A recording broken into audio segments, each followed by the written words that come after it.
Mild. Primo. Mm. Hayi. Andiyazi uba yintoni. Hayi, nantsi isenza uba yisephu neqha. Kushiyana kwazo. Kushiyana ayongxaki neqha yile nto uba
Joy Maimela.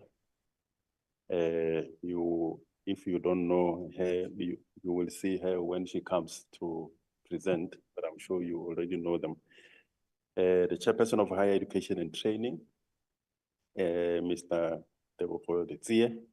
Important that they have to be part of this because of the beginning of the school year and the universities. We've got also the Chairperson of Social Development, Ms. Bridget Masango. And then we've got the Chairperson of Sports, Arts and Culture, Portfolio Committee, Mr. Joe McGlue. And then, of course, we've got the Portfolio Committee on Health, Chairperson, Dr. Spongiseni Jomo. Today, for the first time Recording since we in started progress. with these briefings, I'm pleased that we are joined by the House Chairperson for oversight and committees as well as public participation, Mr. Cedric Frolick. I'm going to invite him just to give a few opening remarks. He is the one who instructed us that we need to have these weekly briefings. It is important that during the 7th Parliament, there is a deepening of a consistent Recording communication, stopped. public involvement, media Recording in engagement progress. in the interest of the constitutional functions and obligations on Parliament of ensuring that there is openness and transparency and accountability. House Chair.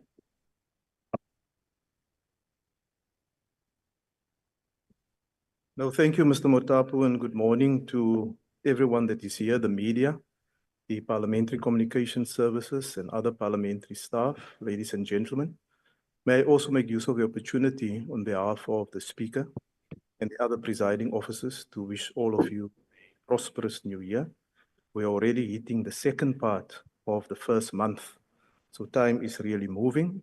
And thank you for the chairpersons, especially for the parliamentary staff, ladies and gentlemen. May I also make use of the opportunity on behalf of the Speaker and the other presiding officers to... We've got crossed lines, but nothing sensitive was said anyway. Yes, so Mr. Motapu is correct. The challenge that we had was how do we maintain regular contact with the media? And each of the 5 chairpersons who are here, you can ask them anything pertaining to their committee work, and they should be able to give you a response or also explain to you what is going to come in the next few months. But we want to take it further. We are also identifying certain committees during the oversight period that will be forthcoming that will go to very specific areas in the country where they will conduct oversight work. And that is what Mr. Motapu is now working on how are we going to ensure that the real life experiences of our people when committees visit them during oversight periods find its way immediately into the public domain, but also for committees to follow up on.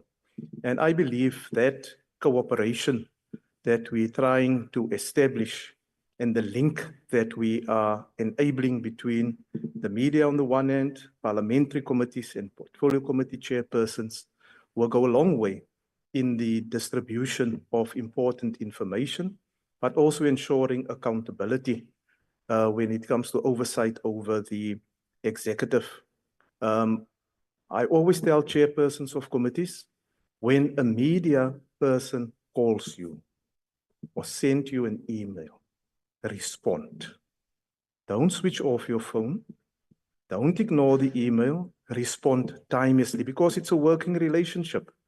There's a question that needs to be responded to. Respond to the best of your ability. And I look forward, and it's another challenge I give to PCS, that when ultimately the sitting start, whether it's in the dome, and there is very specific topics that has been dealt with, that we create space for the media, Mr. Moloto, immediately outside that venue, so that as the speakers come from the podium, they can be interviewed directly by the media, or they can go over to the studio where they can be interviewed and it can be broadcasted, because that is the only way in which we can also get further information, but also clarify any other questions that may arise.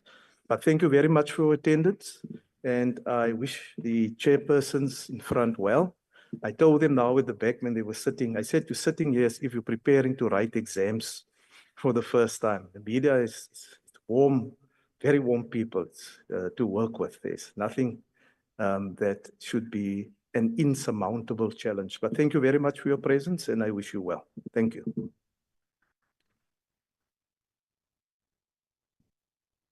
Thank you very much, Honorable House Chairperson. And thank you very much. I know the reason why you are not seated there on the panel is because Recording in you progress. wanted to come just as an observer. But also I know that you are going to escape before the Q&A can start. So they must not be surprised and think that you left to avoid to deal with the questions. Colleagues, let me welcome you again, the stakeholders. We've got a House Chairperson, about 17 organizations coming from various civil society, business, and NGOs that are attending. And some of them, of course, they are coming from the education sectors. Some are coming from NGOs that are dealing with the issues of social development, that relate to social development, and so on and so forth. So once the chairpersons have Recording stopped. done their presentations, and which each presentation, of course, will be brief so that we can dedicate more time. Recording in progress. With you, as Honorable Frolik has said. So once the presentations are done, we will then open the floor, both on the virtual as well as on the physical, to ask questions. Without any waste of time, I'm going to kindly invite the Honorable Chairperson of the Portfolio Committee on Basic Education, Ms. Joy Maynard.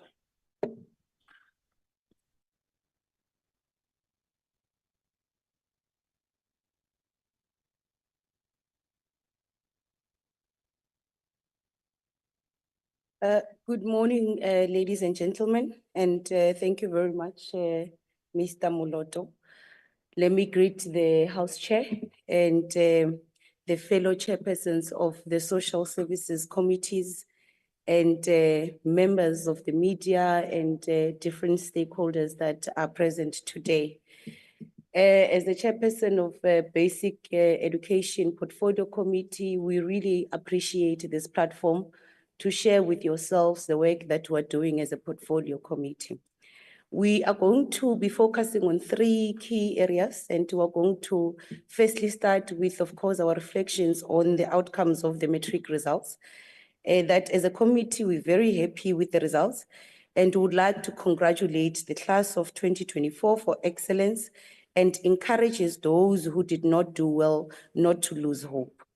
That the results seems a big improvement compared to the 82.9 overall pass rate in 2023. And that this shows that the country's education system is maturing. The committee expresses its deep thanks to learners, their parents, teachers, provincial and national departments of basic education. We also encourage learners who want to improve their results to consider enrolling for second chance matric program. The committee is also happy to note the improvement of quintile 1 to quintile 3 schools. They excelled against all odds, despite challenges of lack of resources, which are a factor in our poor communities.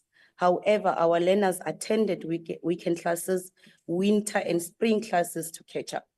We want to highlight that we applaud the improvement of the KZN PED, despite being the province that is hard hit by the budget cuts and of course infrastructure backlogs, but they performed very well. We also elated about the consistency of the Free State PED.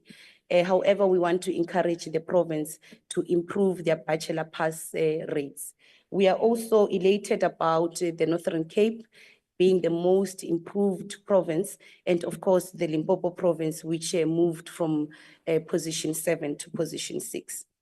With regards to school readiness, the total 2024-2025 appropriation budget of the department amounts to 32.259 billion, with 85% of it allocated to transfer payments for conditional grants, and that 26 billion transfers to public entities and 183 million and other transfers and 101.4 billion. It is very important as part of the mandate of the committee to conduct oversight over the work of the department and provinces to ensure that the public funds are used for what they are meant to do. The committee will embark on an oversight visit scheduled to an identified province, which is KZN in this instance, to look at school readiness for the 2025 academic year. The focus is to ensure that learners are in class, learning, teachers are teaching, and that stationary workbooks are delivered to all schools.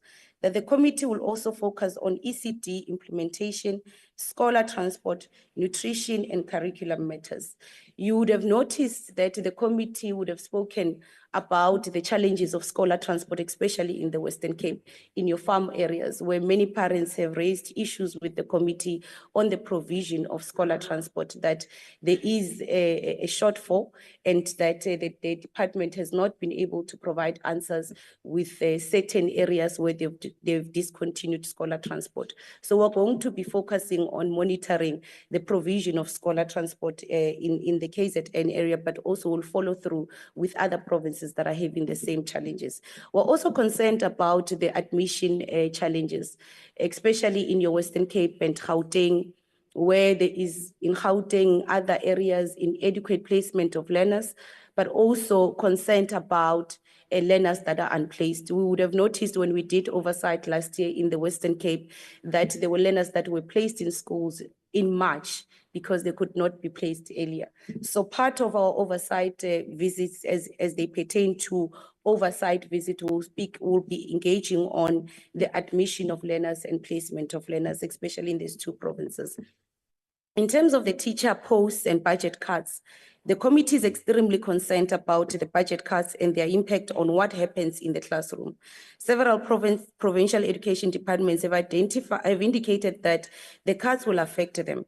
The Western Cape Education Department has, for example, announced a reduction of 2,400 teaching posts for 2025. Other provinces are grappling with similar substantial budget deficits. We are grateful to those provinces who indicated that they will rather cut other costs and not the number of educators in the system. The impending budget cuts pose a significant threat to the sustainability of teaching posts and the overall quality of education.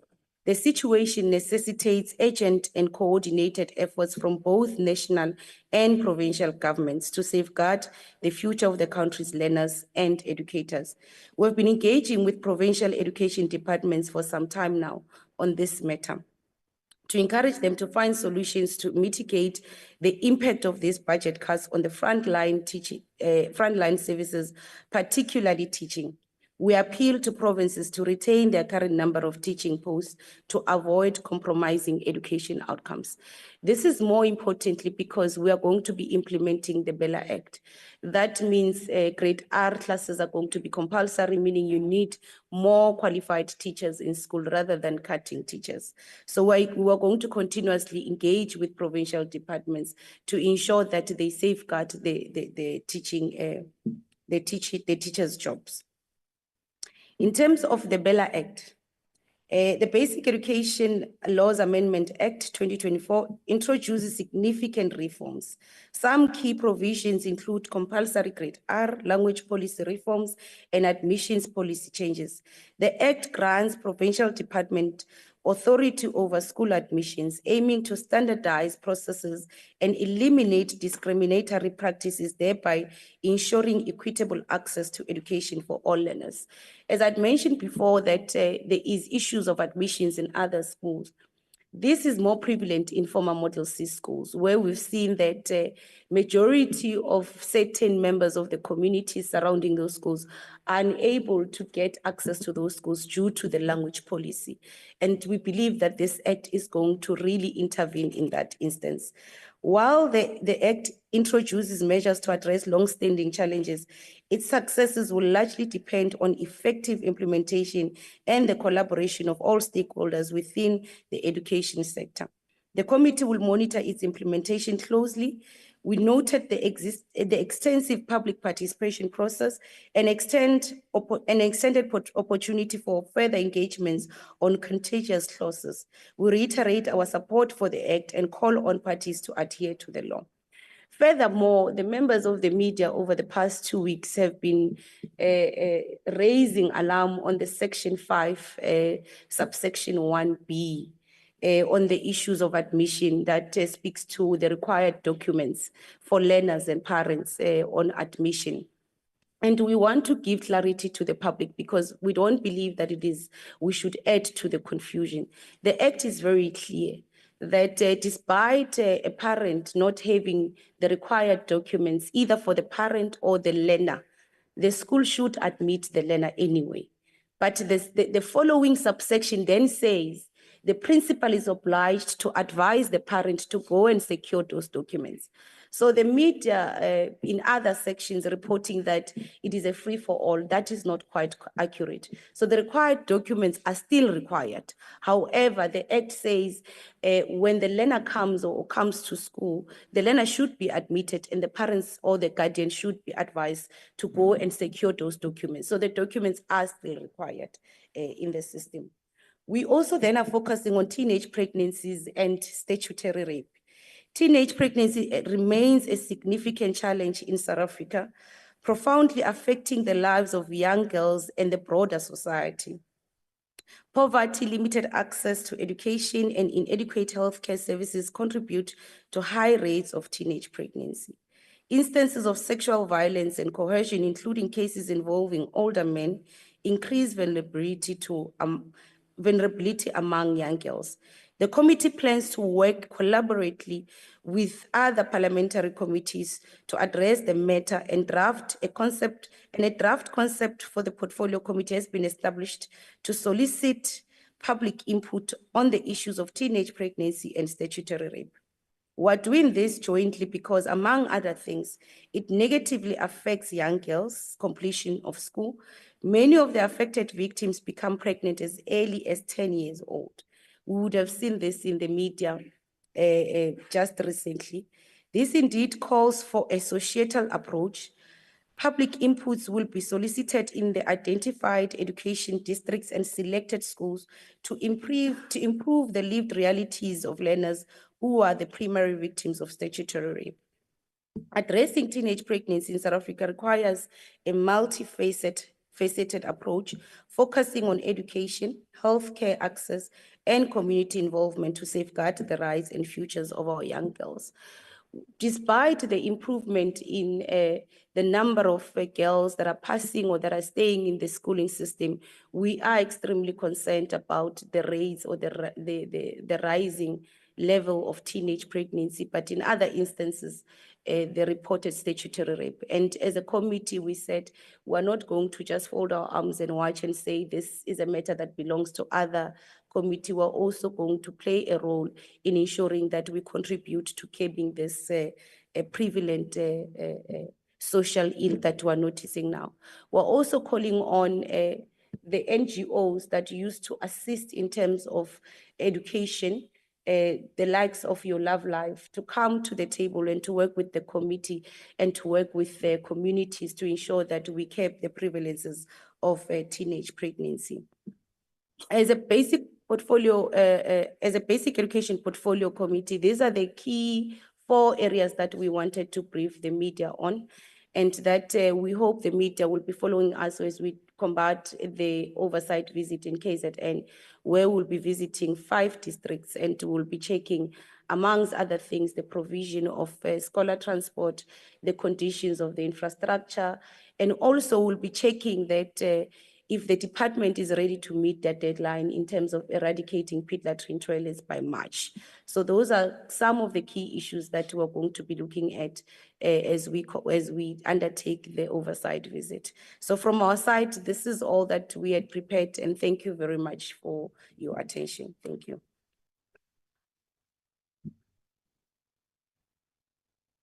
Thank you very much, Honorable Chair Maimela. Well packaged and straight to the point. Thank you very much. Still staying with education matters, may I please invite the Honorable Chairperson of Higher Education and Training, Mr. Litty.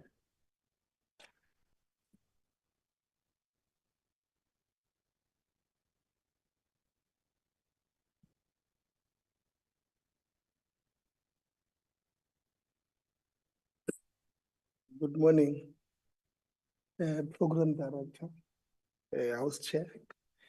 Good morning to Social Cluster Chairpersons. Greetings to the media here and at home. Greetings to the stakeholders here and at home. House Chairs, I was coming here, you see, NSFAS just sent me a fax. I'm not going to look at it, but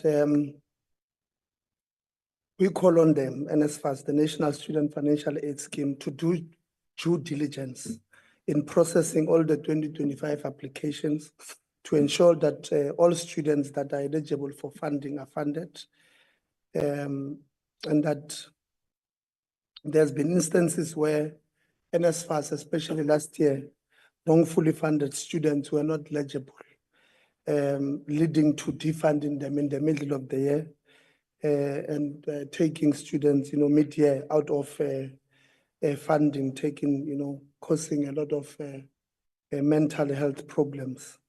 We have seen the SIU is hard at work identifying those former students who have wrongfully benefited from the scheme to recoup some of the funds from them. NSFAS is telling us that their comprehensive student funding model is not yet in place, but they do have a bursary scheme and a loan scheme. The loan scheme is meant for the missing middle students, and NSFAS is informing us that in 2025 academic year, they are ready to assist those students. I'll get to the numbers of those who applied at a later stage. But just maybe to say that you'll remember NSFAS opened applications on the 15th of September 2024, closed them on the 15th of December 2024. And they indicated that they'd received over 936,000 applications, and over 678,000 of those were provisionally funded, provided that they do find a place to study. And what is more impressive was that over 659,000 of those were SASSA applicants or SASSA beneficiaries, or those who come from SASSA backgrounds. On state of readiness, ensuring that the PSET system or PSET institutions are ready to start the 2025 academic year is very important to us. This includes universities, TVET colleges, CTs, CT colleges, CETAs, and National Skill Fund funded programs. The change in the release of the 2024 matric results is also a concern to institutions of higher learning, especially universities and TVET colleges, as this impact on the start of the academic programs. Just to make a point, some TVET colleges opened on the 13th of January, and matric results were only released by provinces the following day, and all of that. So it impacts the release date of matric results impacts some health sciences universities like Sfakomakatu University or Nelson Mandela Medical University in UKZN, and any other health sciences would have opened on the 2nd of January. And those students who would have done well, would want to go study medicine and all of that, would then have to do a catch-up program. So as the Portfolio Committee on Higher Education, we are indeed intending on having a discussion with the Portfolio Committee on Basic Education, the ministries of both, and the departments to find an amicable solution to this challenge. What matric results mean for us in the higher education sector? Science, technology, engineering, and mathematics, what we refer to as STEM subject at higher education institutions, requires good grades, especially in maths and in science. As the committee, we have observed over the years that the Department of Higher Education and Training has struggled to achieve both graduate and submission or working, submission targets in engineering, natural sciences and physical sciences, human and animal health, because basic education did not yield enough matriculants with good grades in STEM-related subjects. You'll remember that in order for you to qualify on this stream, you'll need to get a minimum of 60% on both maths and science, and that is what we've been struggling to get from basic education. It's critical that Honorable Joy, both Department of Basic and Higher Education, again, we must find ways to engage on how we can assist each other to help these students who are doing this STEM subject. Maybe also engage with TVET colleges and universities that train our teachers to find suitable solutions. You know, if we need to revisit how educators are trained at these universities, especially on this STEM subject, it's something that we need to do. The committee has also called for the appointment of an independent assessor at the University of Limpopo. Just a little bit of a background. We had a meeting with the University of Limpopo on the 20th of November, 2024. And upon the committee's interrogation of the university's presentation and them failing to answer a bulk of the questions members asked, we gave the university time to go back and submit in writing the answers by the 27th of November, 2024. The university failed to provide answers, and the committee made follow-ups with the university to provide those answers, and they also failed to respond to those answers. The committee called on the Minister of Higher Education and Training to consider appointing an independent assessor at the University of Limpopo to investigate the state of affairs at that institution.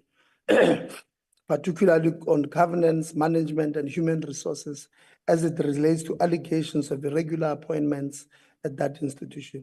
The committee has also received submissions from whistleblowers after we met with the university, which shows that those who made those submissions finally felt safe to raise their concerns regarding how that institution is managed. We are going to engage with the speaker to use mechanisms that are in place to get our answers from that institution. They did commit in the meeting that they will respond.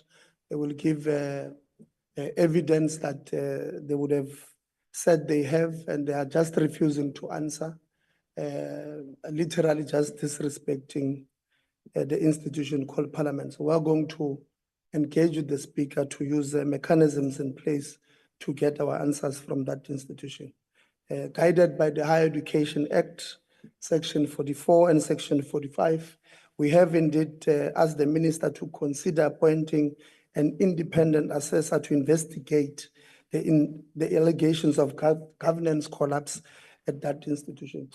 We're not asking the minister to put the institution under administration. We're asking the minister to exercise Section 44 and 45 of the Act to investigate many issues of maladministration and governance collapse at that institution. As the committee, we believe indeed that there is governance collapse at the University of Limpopo on at least 3 matters as it relates to governance. One, it is the appointment of the Vice Chancellor beyond the stipulated period of maximum two terms, as explained in the institutional statute, Section 11 and Section 12. The appointment of the council chair beyond the stipulated 2 consecutive terms, as explained in the institutional statute. This is Section 26, subsection 8, and the continuing acting appointment of the institutional forum without an election since 2017. As it relates to issues of management and wasteful usages of resources of the institution, the committee has noted with concerns the number of legal cases that university has embarked on and lost on different courts of this country. The university has also engaged in cancellation of qualifications of individual students who, upon taking the university to court, challenging them, reviewing their qualifications. These students have won those cases against the university, costing the University of Limpopo millions of rands that could have been used to improve the infrastructure of that university. These are some of the issues that have forced the committee to ask the minister to consider appointing an independent assessor to investigate, as I said. Lastly, the committee will be embarking on an oversight visit from the 27th. We'll be going to the University of the Northwest on the 27th of January in Potchefstroom. Then we'll go to Klerksdorp on the 28th, visiting Vuselela, TVET College, and Northwest CET College. And then the following day on the 29th, we'll go to Taleto, TVET in Mahikeng, Orbit TVET in Rustenburg on the 30th, and the oversight will close on Friday, visiting Tshwane University of Technology on the 31st of January in Pretoria. Thank you very much. Thanking you.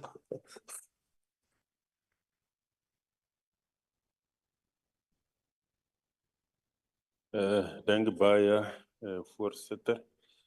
Thank you very much. And indeed, those are the priorities of the committee, what the committee wants to see happening and the program as the university years or the tertiary education years is starting. Thank you very much, Honorable Itzie. I'm going to invite the Honorable Chairperson for the Portfolio Committee on Social Services, Ms. Bridget Masango.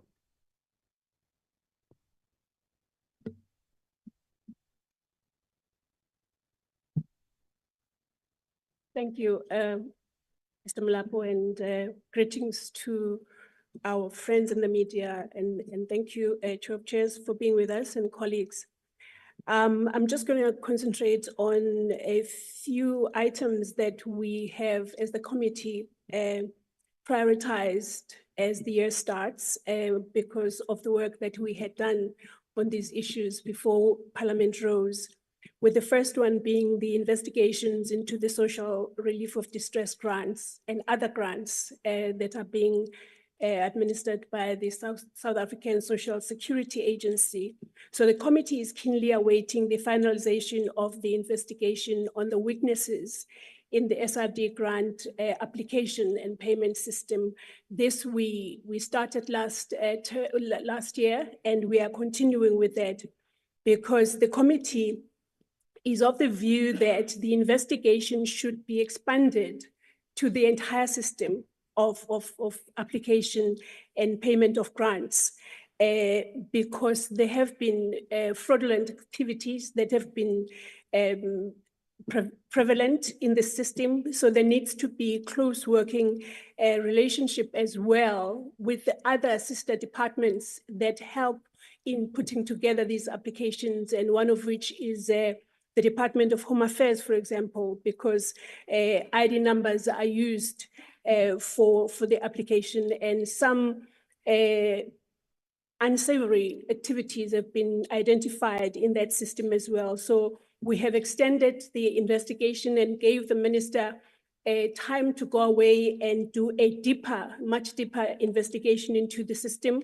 And we did not this time give the minister 30 days like we did last time, because we realized that the more you try and constrain and hurry up, the more things you leave out in the investigation. But we will confirm the time as soon as the committee will have approved its fourth term program for this work. And the next one is the partnership between the Department of Social Development and the NPOs. As the colleagues would know, the recent challenges that were faced by many NGOs who did not get their funding, those who got it late, and some got half of it. And the actual vulnerable people were left stranded when this was happening, because some of the NGOs or NPOs actually ended up closing their doors, which meant that people were not getting the services that they deserve from government. And this is even more concerning when the acting Director General said to the committee at some stage that almost 70% of the work of government is done by NPOs. So you can see that the bulk of the work is done by the very organizations that some of which are not getting the payment for the work they are doing, which then lends the recipients or clients of those services without services rendered to them. The third issue is that of the Children's Amendment Bill. The colleagues will remember that we had a Children's Amendment Bill that was passed, but we had prioritized the parts of the bill that spoke to the comprehensive legal solution to the foster care crisis as per the order of the North Gauteng High Court, because there was a deadline to that. And so we had to push the other parts of the bill to this seventh parliament. So what then we did as a committee, although it was supposed to be a committee bill, we realized that we would need resources to be able to develop policy as a committee, and we do not have those resources. So it went back. The committee decided to take it back to the department that is well-resourced to be able to do that work, and then bring it back to Parliament for processing. But we will be making sure that the timelines are as short as possible, because obviously the reason why we have a bill in the first place is so that we can improve the services to the poor and vulnerable. The other issue is that of the Older Persons Amendment Bill. Just before Parliament rose, the NCOP passed the bill, and so it is awaiting the Honourable President to to sign it off, but the reason why we are mentioning this in this media briefing is that there was a number of issues that were very concerning that were raised by the older persons as we were going around the country during the public hearings, where the older persons were saying the government is extending services to them, but the infrastructure is not there. And some of these things had to be taken back to the Act itself.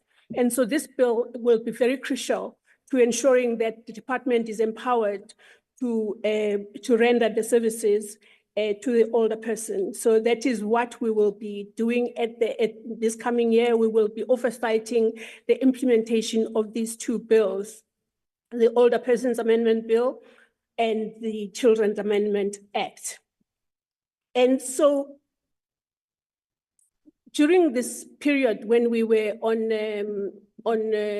recess, many people seemed not to understand that the Department of Social Development actually has other work that it does. They just thought that it was a department of SASSA.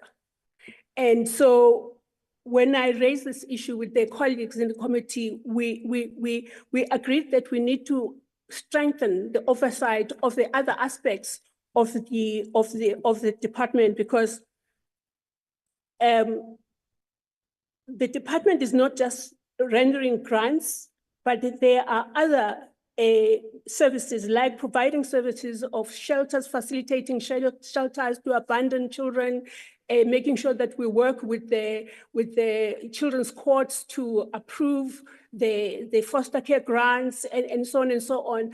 But the department itself is more than just grants. It renders more services to the South African poor and vulnerable than what the grants do. We also would like to, let me just go through this. Yeah, we also want to ensure that the departments to have more meetings with the departments that we work with, such as the departments of education, the Department of Home Affairs, but most importantly, the Department of Children, Youth, and Persons with Disabilities, because we realize that when we are following up whether the work has been done or whether the services have been rendered, we find that there are other sister departments that we need to work with. So we want to also strengthen our working relationship with these committees, and discussions have already started with the colleagues who are the chairpersons of those committees. Thank you.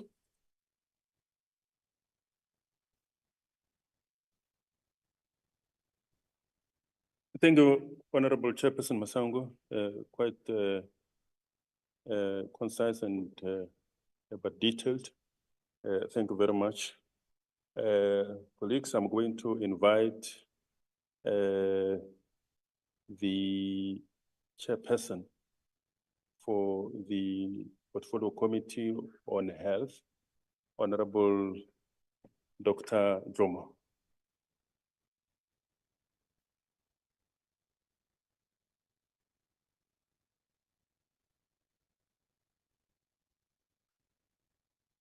Thank you very much. Good morning to the Media House and good morning to our chairperson and all my colleague chairpersons behind me. As a Portfolio Committee of Health, we listened to the AG's report and we picked up certain concerns that we had. And when we started engaging with the departments that were giving us some challenges, Department of Health in the province of Free State, Eastern Cape, and Northern Cape. While we're doing that, we're pleased, Honorable House Chair, that then you organized a meeting inviting all chairpersons to meet with the AG.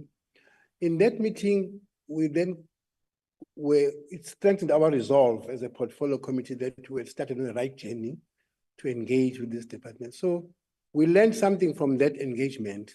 Not only should we be concerning ourselves with those that we have already called, but to even get to engage with the National Department of Health, because they also seem to be a resident department on an audit outcome which is qualified. And we said, when are you moving on a bit step higher than that? Because they've been remaining on that for many years. It's like, I mean, we are a runner. Every time you don't finish the race well, you step on the same hurdle, because they've always been found on just one outcome, on one finding. Now we are saying we would want to engage at that stage again with them. But we're also encouraged from that AG's meeting organized by you, House Chair, that you must not only catch people doing wrong things and only get them to be invited. We need to also invite some of the entities that are doing very well reporting to health, be it your MRC, NHLS, Council for Medical Schemes, SAPRA, and say you are doing well. You come out with clean audits every year. What can you educate us on? What can we learn from you to share with other entities and departments? So that will be what is going to be our primary focus when we come back already this month. You probably will recall that there is a bill that is with us, the Tobacco Products and Electronic Delivery Systems Control Bill. And as last year, we did 2 provinces that were outstanding. It was Northern Cape and KwaZulu-Natal, because the colleagues on the 6th administration had done only 7. However, we did notice that all the other 7, they had missed to just 1 visit per province. That was the Western Cape and Free State. So thanks, Honorable Chair, that you already approved our trip. On the 29th of January, we'll be visiting Free State to just do 1 public hearings and then continue to George. The bill which seeks to regulate the use of and the distribution of tobacco products, and this is essential in promoting public health and reducing the burden of tobacco-related diseases.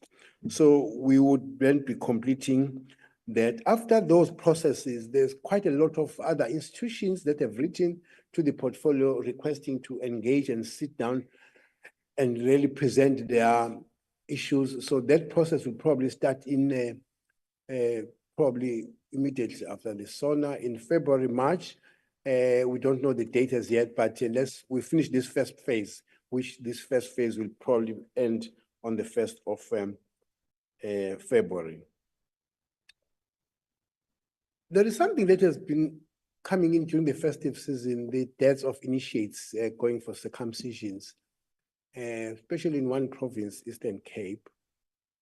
And we respect that this custom is there and is embedded, fully embedded in the communities. And you can't wish it away. That is why as health, we actually have been saying there must be a very good engagement, because this custom is happening now on the modern times. There are certain things that we need to learn and be able to factor in terms of actually avoiding young people dying. One of the critical things that we've really been seeing happening is to say, can our children, our boys get to be examined by a nurse, a doctor, any health facility before they go to the initiation school, just to give them a clean bill of health? And I can tell you, if you get thousands going, maybe there's 1 or 2 where people might not just be allowed to go because of this and that, and not completely be allowed, but just delayed. I can say this as a medical doctor. If there's a family that has got leukemia, that has got this hemophilia, you would not allow the child to go there. Hemophilia is a bleeding disorder that you cannot stop. A small bleed, so you would actually say to this family, let's do it differently. So anybody going into the initiation school, they could be encouraged to go to clinics just to be examined and given a bill of health. Number 2, I'm aware that the department has actually been advising to say, we do not understand that there is any contradiction on a young person who has done initiation, has gone through the procedure, to be deprived of water. I mean, in this day and age, and there's water, and because either they die of less and less now of infections, they die of dehydration. They are starved of water. I mean, all of us in this room can stay for days without food, but you cannot deprive an individual, especially coming in from such a procedure water. Now, we want to be educated by the traditional surgeons. Why do they insist that there should not be any drinking of water when you're in the, so those things can really, well, it could be the only one boy in that family. So those engagements, I heard the Minister of Culture was coming very strongly on this matter. I think we need to actually say some of the lessons that have been produced, advices that come from health, should really be accommodated in really making sure that the culture and the custom is actually respected. I'm glad that Honorable Joy has actually touched on the issue of teenage pregnancy and underage pregnancy, and would like to actually join you there. I hope that you will probably invite all of us in the table to start engaging, because there is evidence that schools that are very strong on sports, children don't have time to fall pregnant. They are busy with other things other than falling pregnant. So we would ask my colleagues to come after me that maybe those are things that also need to be resuscitated. But we are also aware that there were campaigns that are very pushed by the Department of Health, which we still have to engage with them. What happened to those campaigns of dreams, she conquers, zikhala kanjani? Because you can't have things that do work for a particular generation and then you stop them for the new other generation. So those are issues that are actually coming in very strongly. I would wish that Honorable Joy will also invite, because there are certain strong campaigns, not only at a basic education level, but when they go to universities, there are programs that first things first, graduate alive. Those things that have been practiced, stay with them because they allow you to actually delay the pregnancy, even at the university, and maybe finish off and do other things and then come back. So we would also want to come in very strongly as pushing that these issues is a societal matter. I would want to say rape or no rape. To say you want to is a discussion that I've heard from, why should it only come in December because there's festivities, MECs and the premiers are visiting hospitals. This is happening every day. Today, there'll be a 10-year-old that is going to give birth. So let's not wait for December for visit Christmas babies and Happy New Year. Every day, there's a teenage pregnancy giving birth. It's a very risky pregnancy to be delivering a baby if you are age 10. Now, we want to stop that because a majority of women who die on pregnancy-related outcomes, teenagers. So we would also want to say, should we or should we leave it to the healthcare professionals to report? Maybe not, maybe yes, but there is a pregnancy in the community. Why is the mother, the grandmother, not reporting this matter and wait for the healthcare worker to report it? If we were to report it in this clinic and how many more others will come next year in this clinic if they know that there's a policeman waiting to actually lock them up or lock their boyfriends or whatever? So those are things that must be discussed. But I would wish not to discourage teenagers who are pregnant, who happen to have fallen pregnant, to come to the clinic and still be examined and get to deliver healthy babies, because it is a very risky, you are in the verge of losing both the mother and the baby. I think the last one wants to raise is with regards to there's a parliamentary question from members all the time about forensic laboratory services in the country. KwaZulu-Natal is on top of it. Now they are number 2 in results.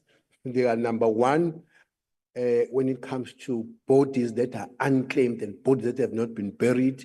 They've got over 3,000.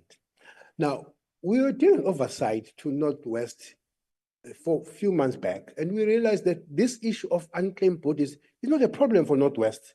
There are certain things that they do relatively well, which are the lessons that we need to plug in and go and actually to say, KwaZulu-Natal, Gauteng, go and learn from Northwest. They just don't have this problem of unclaimed bodies. You know, in KwaZulu-Natal, a province I ever come from, there are victims of the floods of 2021. Some of the people have not been buried, and families are seated, stranded to say, when are we going to close this chapter? So those are issues that I think if we really make headways and strides on them quite significant and faster, it will really have an impact within the work that we do as a portfolio committee and the Department of Health. Thank you very much.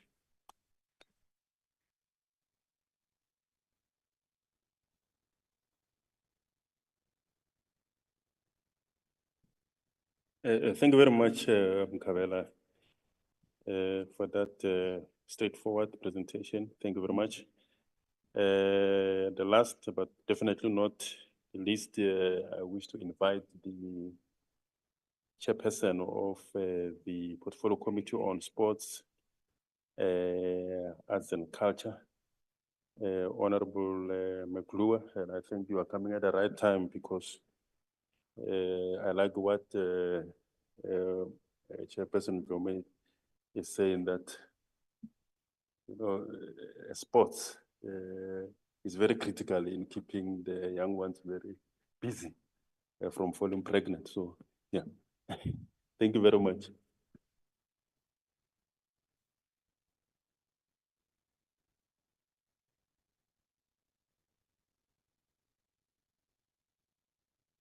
Thank you so much, Program Director. House Chairperson, I think you must take note of the fact that there were only 2 chairpersons coming to the podium from the GNU side. Normally, we come from this side. On a lighter note, talking about the GNU, Honorable Chairpersons, Members of Parliament, the media, I would like to say this notion about the GNU ever since my political career. I can attest to the fact that with particular reference to the Sports, Arts and Culture portfolio, with the minister from the Patriotic Alliance, a deputy minister from the ANC, a chairperson from the DA, and other members, I have seen that things can happen for this country. It is therefore my pleasure to greet each and everyone and welcome you on behalf of the Sport, Arts and Culture portfolio. I also would like to extend compliments of the new year. It is our wish that through our activities this year, we will take a step closer towards the realization of our goal, and that is social cohesion, transparency, and also to address the inequalities in sport. As we are gathering here today, I'm reminded of the profound impact of sports, arts, and culture. That's why you see I'm speaking last. I reflect on the role of arts in forging a common South African identity. For instance, the national anthem has been one of the unifying agencies since the dawn of democracy. Similarly to that, sport with the emphasis on the Springboks teams has played a tremendous role in fostering unity and pride, while at the same time promote the diversity of our country. Our portfolio committee has conduct oversight responsibility to ensure that the inequalities in our country must be addressed. When we attend these various events and games, Recording stopped. don't assume that we are there for fun. We are doing serious oversight to see and to witness those that are being parading on that field. It speaks to social cohesion, it speaks to transformation, and also that our soccer, and not only soccer, rugby, but every single entity address the inequality that we have Recording in in progress. sport. We also, as the Sport Portfolio Committee, has adopted a mantra, hashtag we follow the money. And we are serious about this. Our sport portfolio consists of 6.1 billion budget, which mainly for administration, 440 million, recreation, development and sport promotion, 1.3 billion, arts and culture, promotion and development, 1.6 billion, heritage and promotion and preservation, 2.7 billion. For emphasis, this budget is intended to develop, as I've said earlier on, to transform, preserve, protect, and promote sport.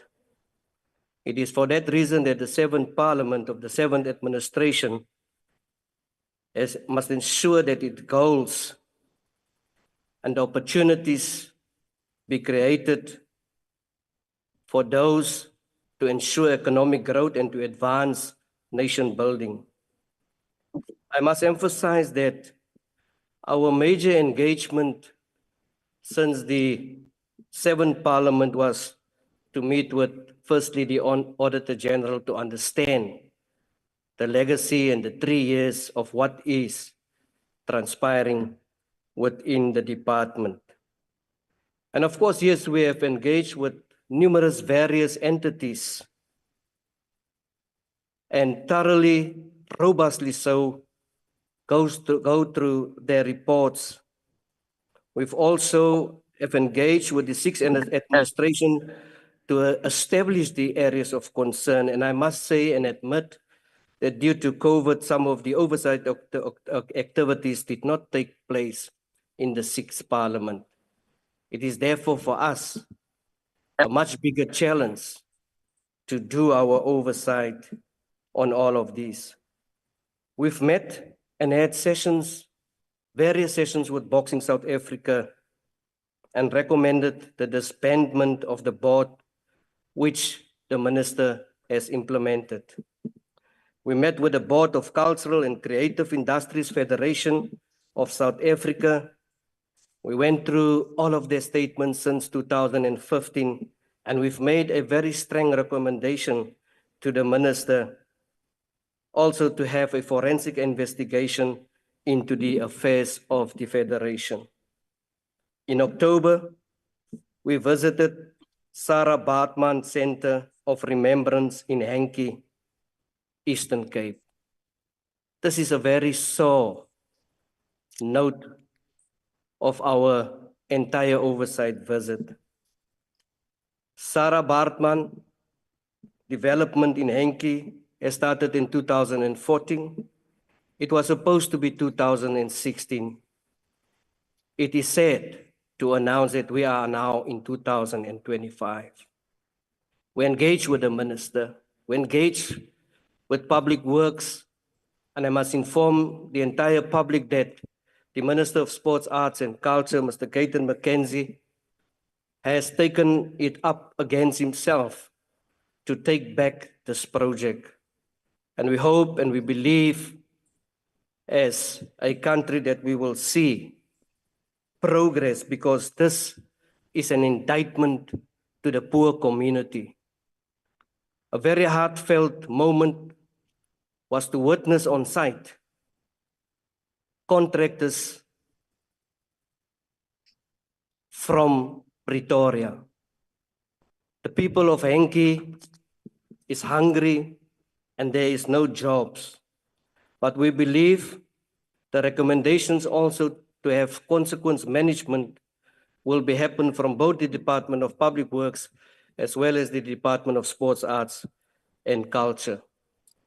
We raised concerns regarding entities such as Robben Island Museum, the National Library of South Africa, Freedom Park, the Nelson Mandela Bay Theatre Complex. Challenges in these institutions have been reported in the media. Following our engagement, I heard that an official responsible for entities has been suspended. Crucially so, when it comes to, and I believe this is a trend throughout all portfolio committees, when it comes to filling of vacancies on senior level. And if I remember correctly, the department had an acting DG in the last 3 years. This resulted in a lack of confusion at times. For instance, the committee would seek an explanation for one issue or the other, and sometimes we would not get satisfactory reports because the sitting DG was not the one acting at the time. I have since been told that the appointment was made in December. Indeed, I saw also adverts of DGs and DDGs in the sport arena, and we hope that these appointments will take place soon. Allow me, Program Director, to zoom into a few issues of serious concern, of national interest, which is SARU, Boxing South Africa, and basketball, including school sport. We have learned through the media about the equity deal in SARO. We took offense as a committee that we have not been approached on the developments. I have engaged with the president of SARO, and they felt that there was no need to meet. My hand was forced by the committee to invite SARO. We have an engagement, and as a committee, we did not want to be involved in SARO's business. But as the committee, we feel that South Africans and the committee itself are key stakeholders through the national asset, which is the Springboks. We were lucky that they appeared before us 2 days before a very important deal. It is also said that SARO could not convince its Recording members stopped. for the said deal. It seems from the look of things that the second proposal has also fallen apart. We Recording in progress. believe and admit that there are problems with SARO when it comes to their finance, and we say that it is important that they must have some support of the way other pertaining to their financial systems. Boxing South Africa, following the meeting held with Boxing South Africa in August, we discovered through media reports that the minister has dissolved the committee. This decision was prompted by the revelations about the previous board. And I must say that Boxing South Africa is in a total mess, in a complete mess. It is time to fix Boxing South Africa. Now, safe to say, another board has been appointed by the minister. We say we need consequence management. We need a forensic audit. And I can assure the country here today that the portfolio committee have its hands on when it comes to the development of Boxing South Africa. SAFA, recently also we have learned through the media reports that the Ministry of Sport has allocated an additional 5 million to SAFA. We welcome that decision.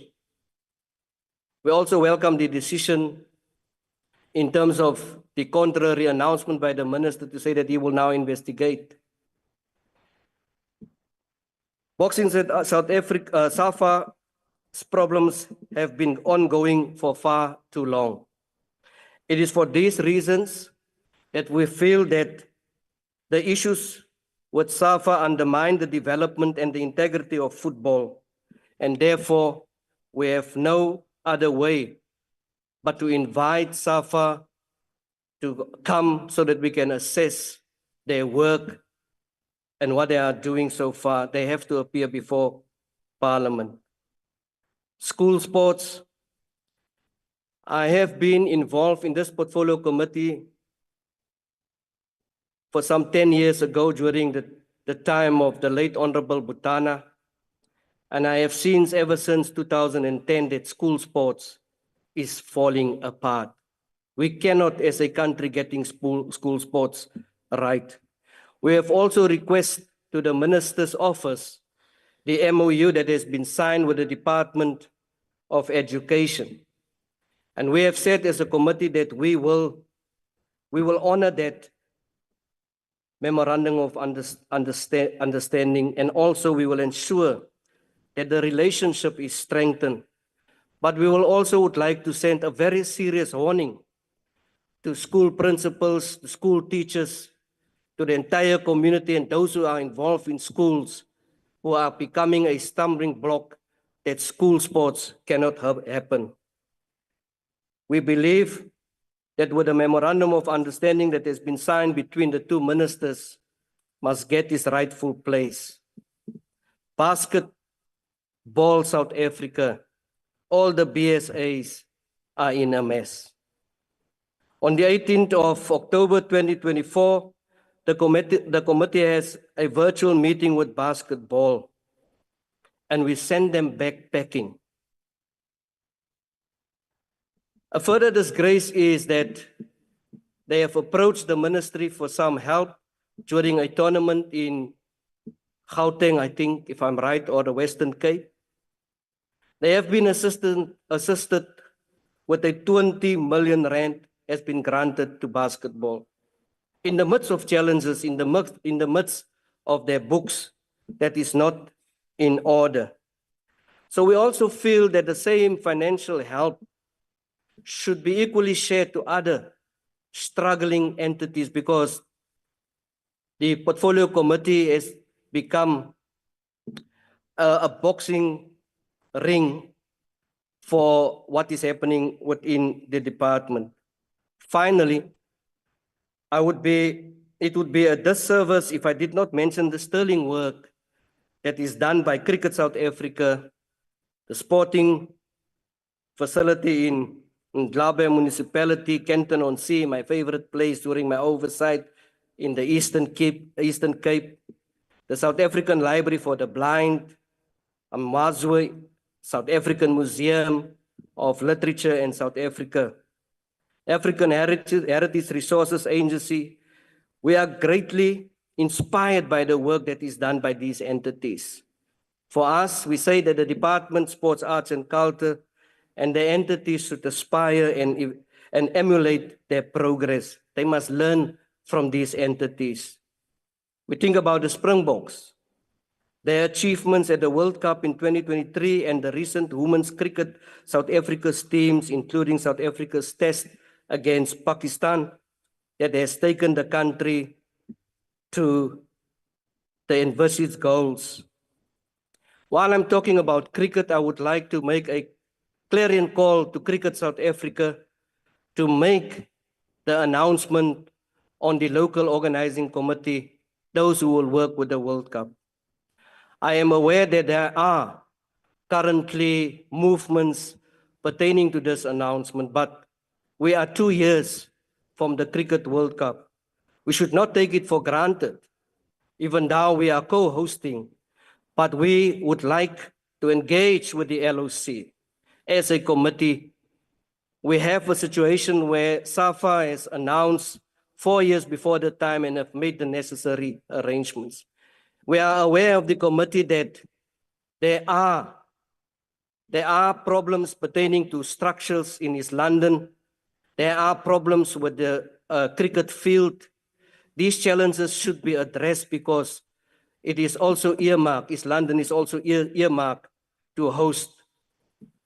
So we are saying that when it comes to this preparation, we need some announcements pertaining to preparations from the Cricket South Africa, and we need also the legacy that they will leave behind for us as South Africans. I thank you.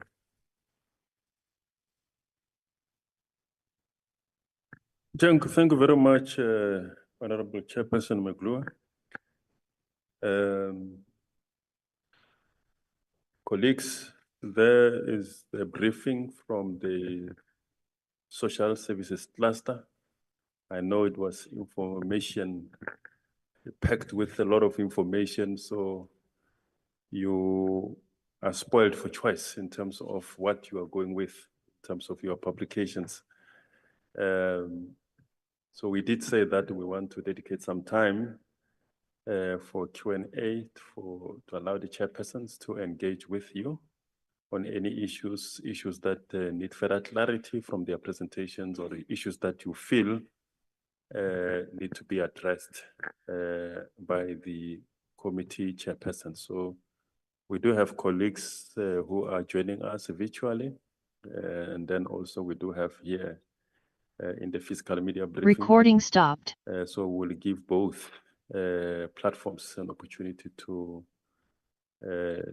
ask questions. We know that we do also have various stakeholders who have got interest in the issues and the areas that these committees are conducting. Recording in oversight progress. over. So you are welcome also to ask questions where you need to do so.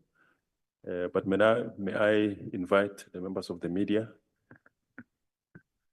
to ask questions? You just We'll start from the, it's quite a lot of hands. So starting from with yourself, Lindsay, and then you will follow, and then you will be the third one. You will be the fourth. Or you will be the fourth.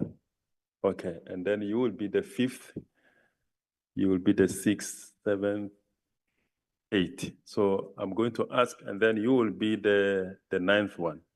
So the colleagues on the virtual platform, I've just posted on the WhatsApp group that you must post your questions there. And then those who are posting it on the chat function of the Zoom, I will be alerted of your questions.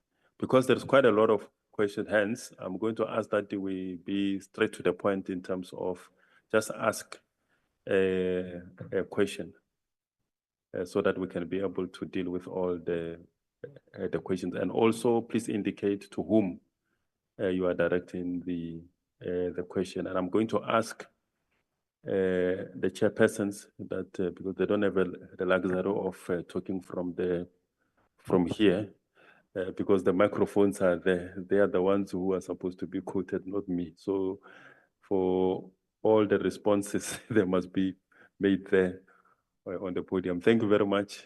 You may continue. Just indicate your name and to whom you are directing the questions. Thanks, Maloto. Lindsay Dentlinger, Eyewitness News. First to Ms. Masango. If you can just clarify your request to broaden the investigation into all grants. Has the minister already agreed to that? Or is this just a request from the committee? I mean, to what extent can the committee, I don't want to use the word force, but, enforce that happens? And then secondly, you've been in this committee Recording for stopped. many, many years, and you conduct dozens and dozens of oversight visits. In your view, what needs to happen to stop the perpetual queues and struggles that Recording the in elderly progress. experience in trying to access their grants? And then to Mr. McGlure, will your sports committee be looking to meet with SARU again on latest developments regarding this proposed equity deal? And what would the committee want to get out of such an engagement? Thank you. Thank you. And number two. Good afternoon, Marisha Damons from Ground Up News. My question is also to Ms. Bridget Masango. So you touched on the SRD grant fraud investigations, and you said that the DSD had been given the opportunity to further the investigation, but there isn't a set deadline yet. Is there an Recording idea stopped. for when that investigation can be expected to be completed? And also, will any officials be held accountable? Thank you. Good afternoon. I'm sure the chairpersons are noting all their questions. Thank you very much. This is towards the basic education chairperson. Your name? Oh, sorry, Sunay from Daily Maverick. I just want to Recording go in back to progress. the issues you raised around the teenage pregnancy situation. Why is this only being brought up now when this has been an ongoing situation for years now? Second part of it, you were mentioning a draft concept. Can we just get more clarity? What does it actually mean? Have you met with the minister? Have you met with the health minister as well? Just give us a bit more on what this fundamentally means. Thank you. Thank you. And number four. Good morning, Chairpersons. Jason Felix, News 24. I have three questions to the Chairperson of the Higher Education Committee. Just on the preparedness for the start of the university, we know that there are seething problems with NSFAS and with accommodations. Just from your point of view, what needs to be done to avert a situation like that again? Recording stopped. To the Chairperson of the Basic Education Committee, in your observations and from what you've seen over the last year, how prepared do you think government is to implement the Bella Act, especially with the Grade R requirement and the requirements pertaining to clauses 4 and 5 of the Act itself? My last question is to the chairperson of the sports committee. You've spoken extensively on South African rugby and SAFA. Obviously, those are the two biggest sporting codes in the country. Will you be meeting with SAFA especially, specifically to deal with the matter concerning Danny Jordan? Thank you. Thank you very much. Hand number 5.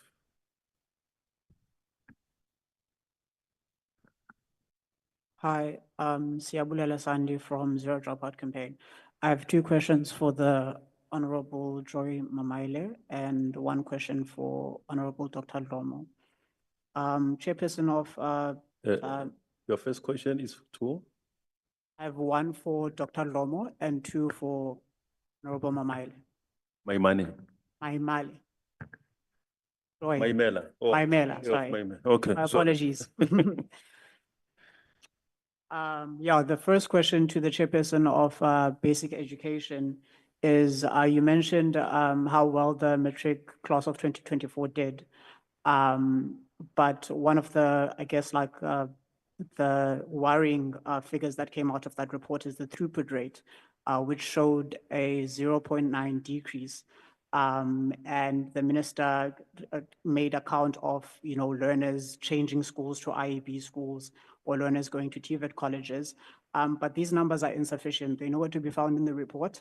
Where is the minister getting this? And are there any developments on individual learner tracking to make sure that 40% of learners in South Africa aren't falling through the cracks and not even making it to the final exams of matric? And my second question to you is also regarding teenage and learner pregnancy. There already is a learner teenage pregnancy and management policy.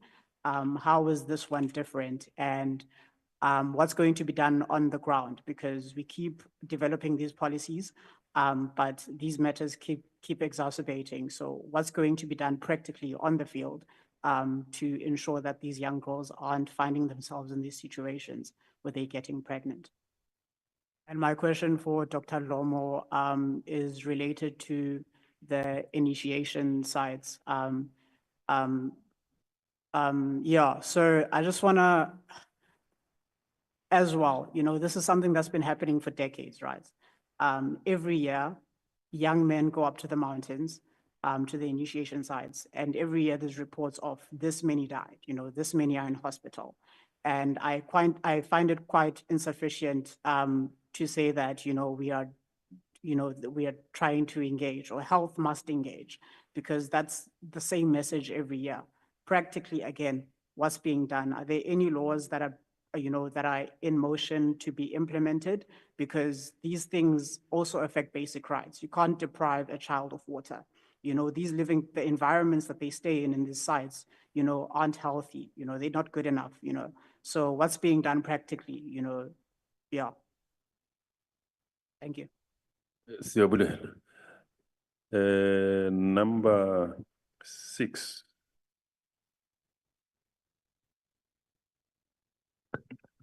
Thank you, Moloto. Babalo Ndenze from EWN. Just 2 questions for basic education chairperson. On the Bella Act, I see Solidarity and AfriForum have sent a letter of demand to the minister and to the president on the implementation of these clauses 4 and 5, or the entire act. Let me just put it like that. Any comment on this challenge by these organizations? Because it looks like most GNU partners seem to understand that, it is being implemented, but there's still some opposition from outside. And as far as norms and standards are concerned, I know the minister is developing these norms and standards or regulations, to govern the implementation of the actual act. How closely involved are you in this process of regulations and norms and standards? And are you meeting the minister anytime soon, maybe in February, to discuss this matter? Thank you. Thank you very much. Hand number 7. Dennis Dalport from Netwerk 24. My question is to basic education as well as one for health. The question relating to education. The Union NAPTOSA sent out a statement recently in which they said that there's too much pressure on educators, especially teachers learning grade 12. Does the committee share the same concern? And if so, are there any plans to relieve some of that pressure on the teachers? To health, the chairperson made some comments about unclaimed bodies in KwaZulu-Natal. You made some mention about the deaths related to the floods in the province. Do you perhaps have some stats on how many bodies are still unclaimed that's related to the floods in the province? Thank you. Thank you very much. Hand number 8.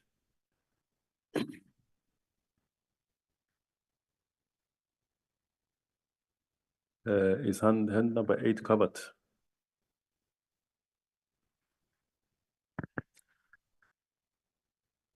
There was number 8.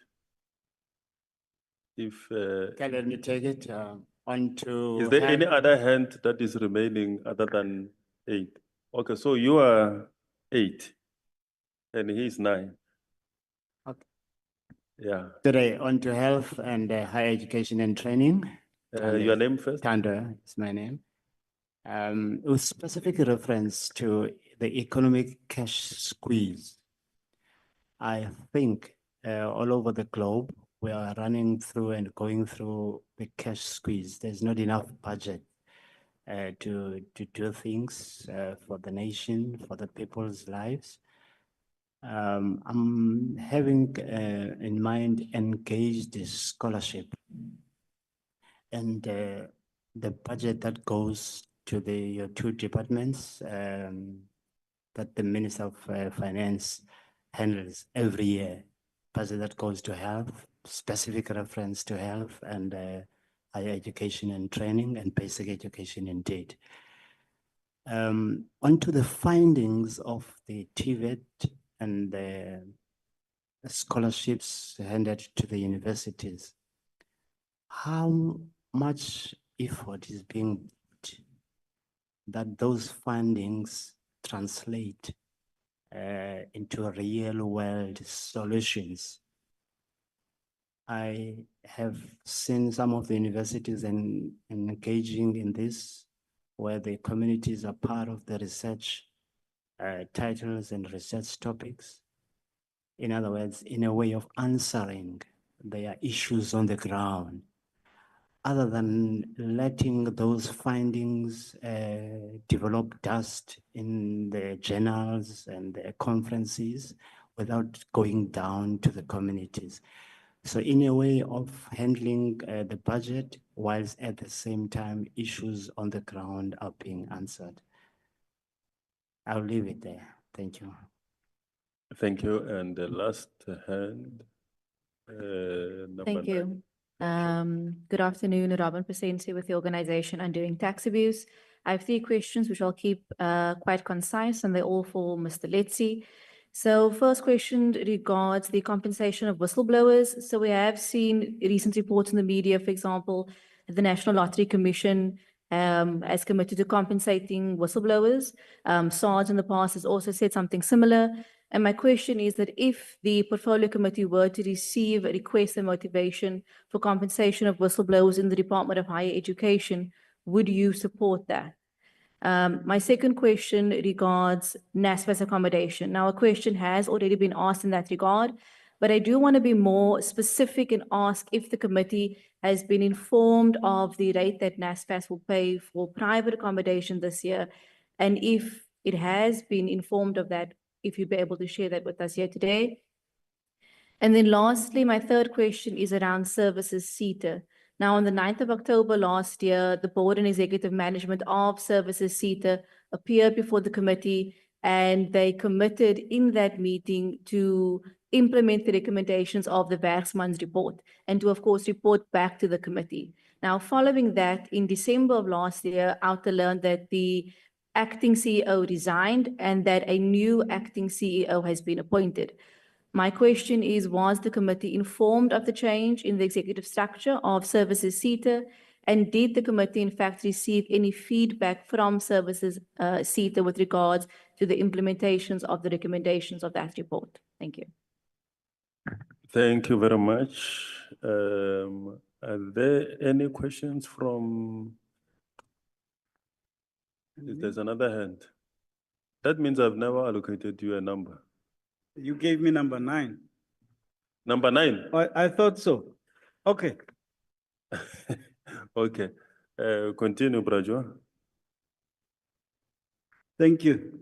Okay, I'll be brief since I was not allocated.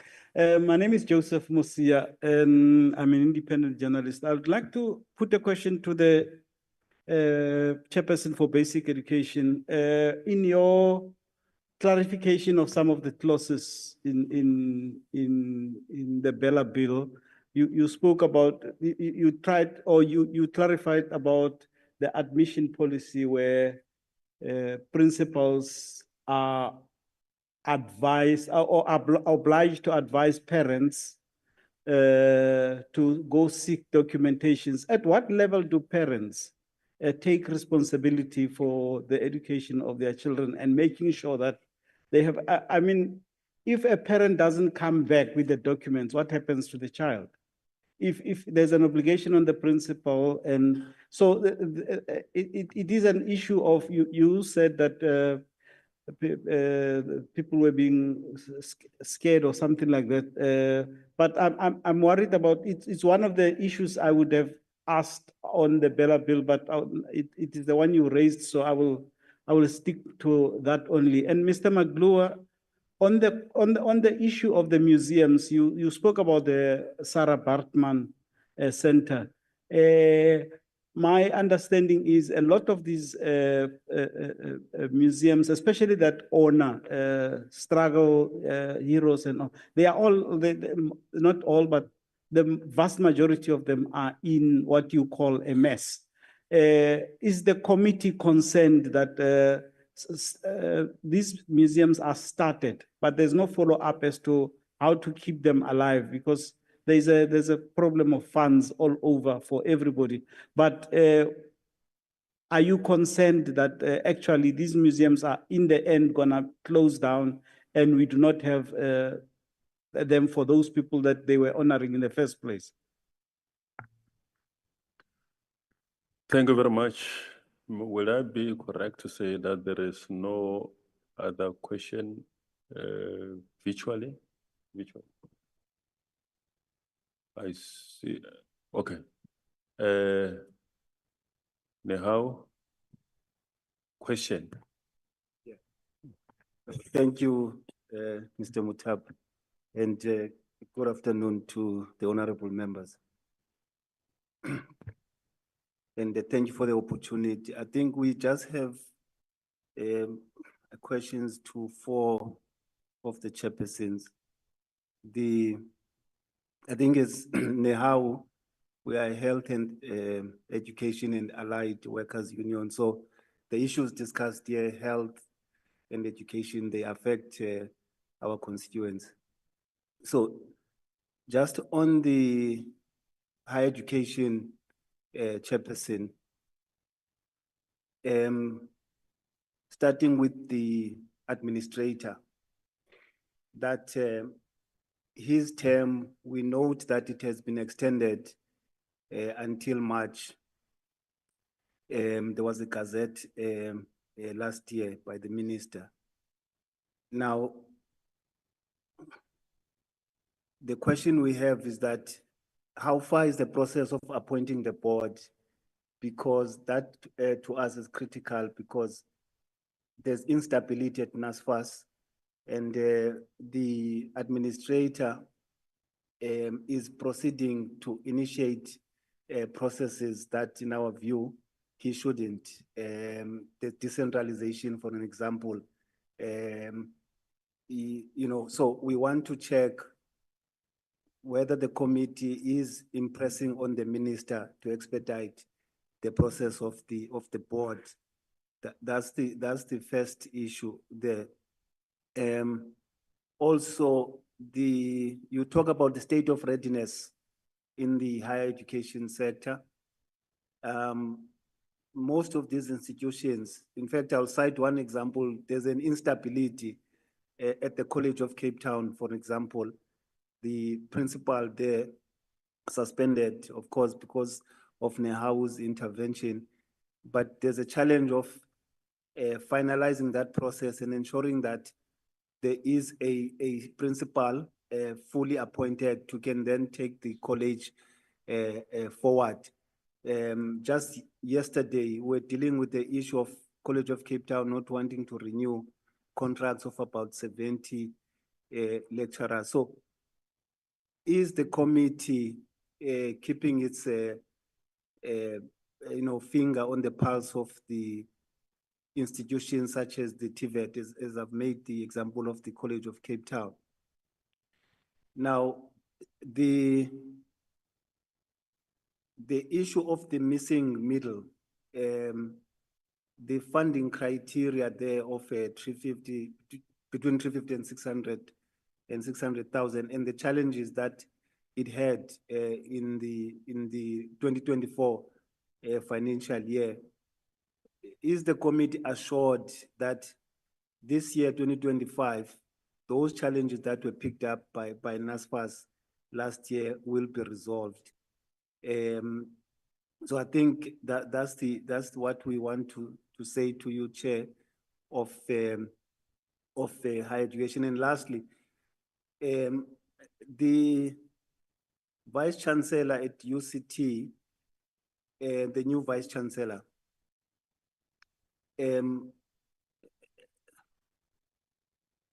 he seems not to grasp the importance of avoiding outsourcing at all material times. I know it is a bargaining issue, but we are depositing it nonetheless that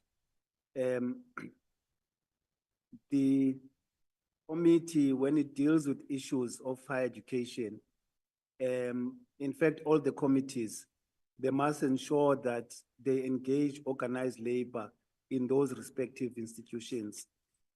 I'm citing that at UCT, for example, the new Vice Chancellor wants to reverse what Pakeng and Price did.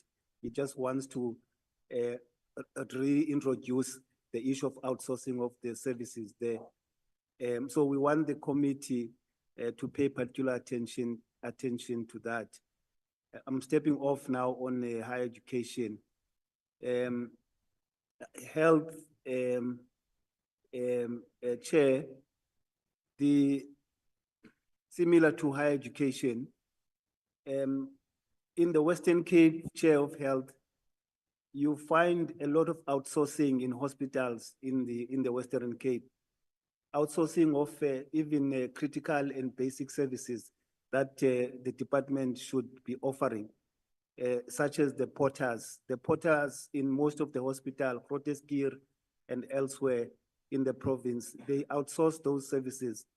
So the question we are posing is that to what extent is the committee looking into those things of ensuring that the services, the basic and critical services of a hospital, at least are provided by permanent employees of the hospital or the department?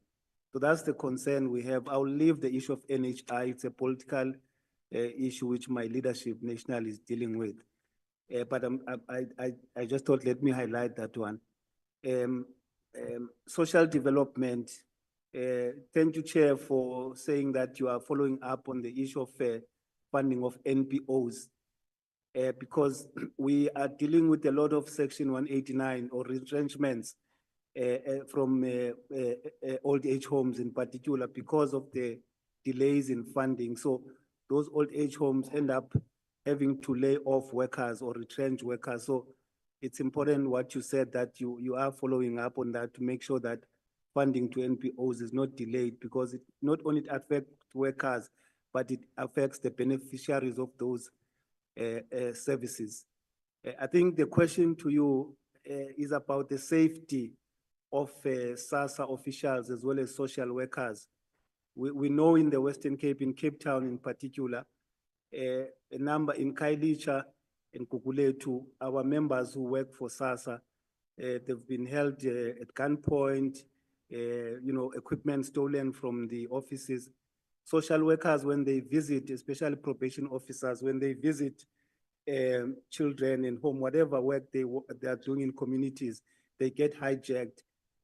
What is the committee doing to ensure that the department provides safety and security to the workers at SASSA and social workers who are experiencing these challenges? I think we're gonna pause there, but as I said, what we are depositing to the portfolio committee chairpersons is a request that as they visit these institutions, they must not only listen to management about what issues there are in the respective institutions or organizations, but to also lend an ear to organized labor, because that's when you are going to pick up the real issues in a particular department, because management will give you a glossy picture. So thank you very much, Mr. Mutaka. Thank you very much, Regional Secretary. I think it gives me joy to start with you, Honorable Chairperson Mela, because you've got a huge, it's a huge repertoire of questions. You've got questions from Jason Felix, you've got questions from Siabulela, you've got from Babalwang, Netwerk 24, Stellenbosch University, and Joe Musia. Okay. Thank you very much, and thank you very much for the questions that were posed. There were two questions regarding our reflection on the teenage pregnancy issue.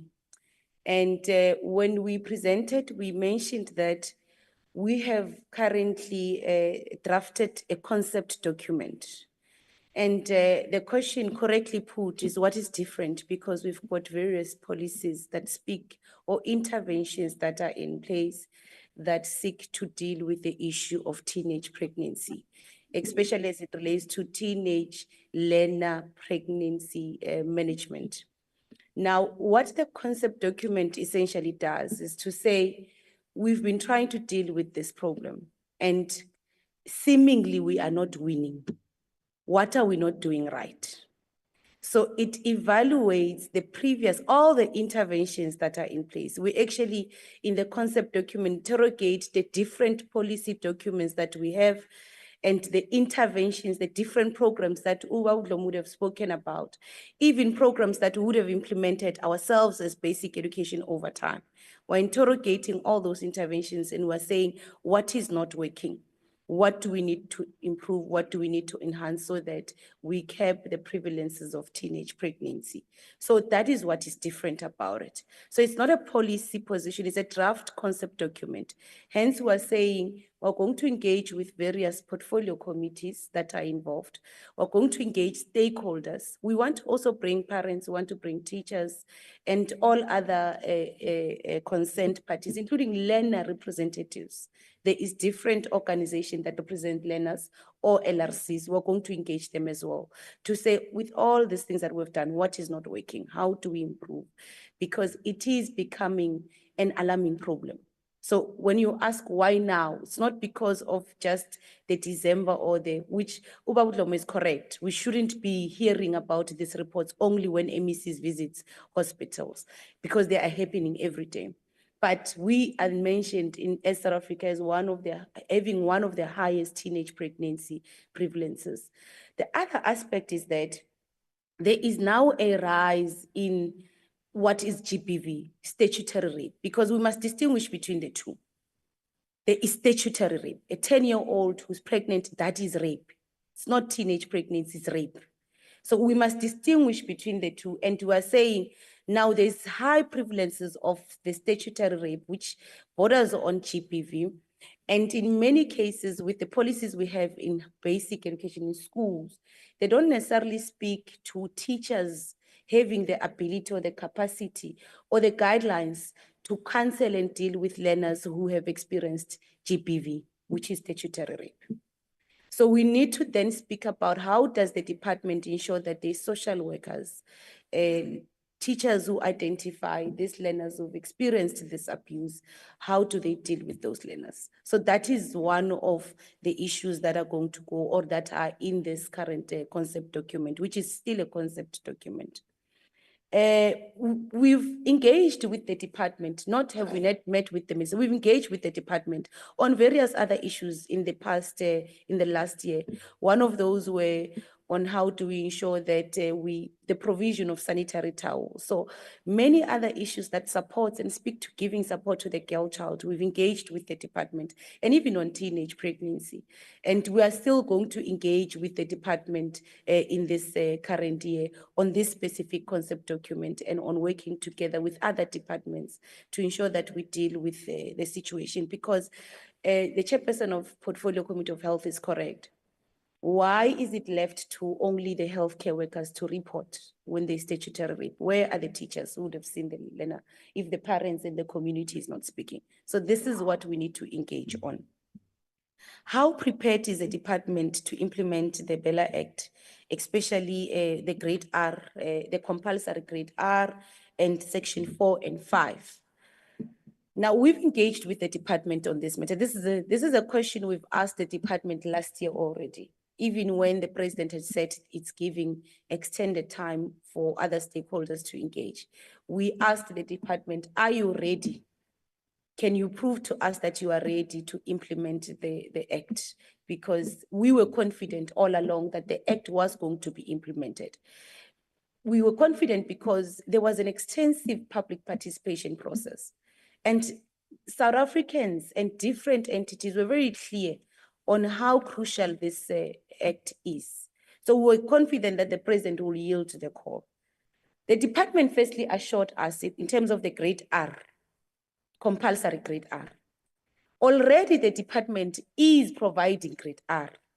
It was providing grade R classes even before the grade was made compulsory. There were, of course, shortfalls. One of the shortfalls were the qualification of grade R teachers, which is a huge issue now. The department assured us that they are currently implementing a capacity building program where they are providing support to grade R teachers who do not have the qualification, because you have to have a teaching qualification for you to teach grade R. It is no longer a daycare center issue.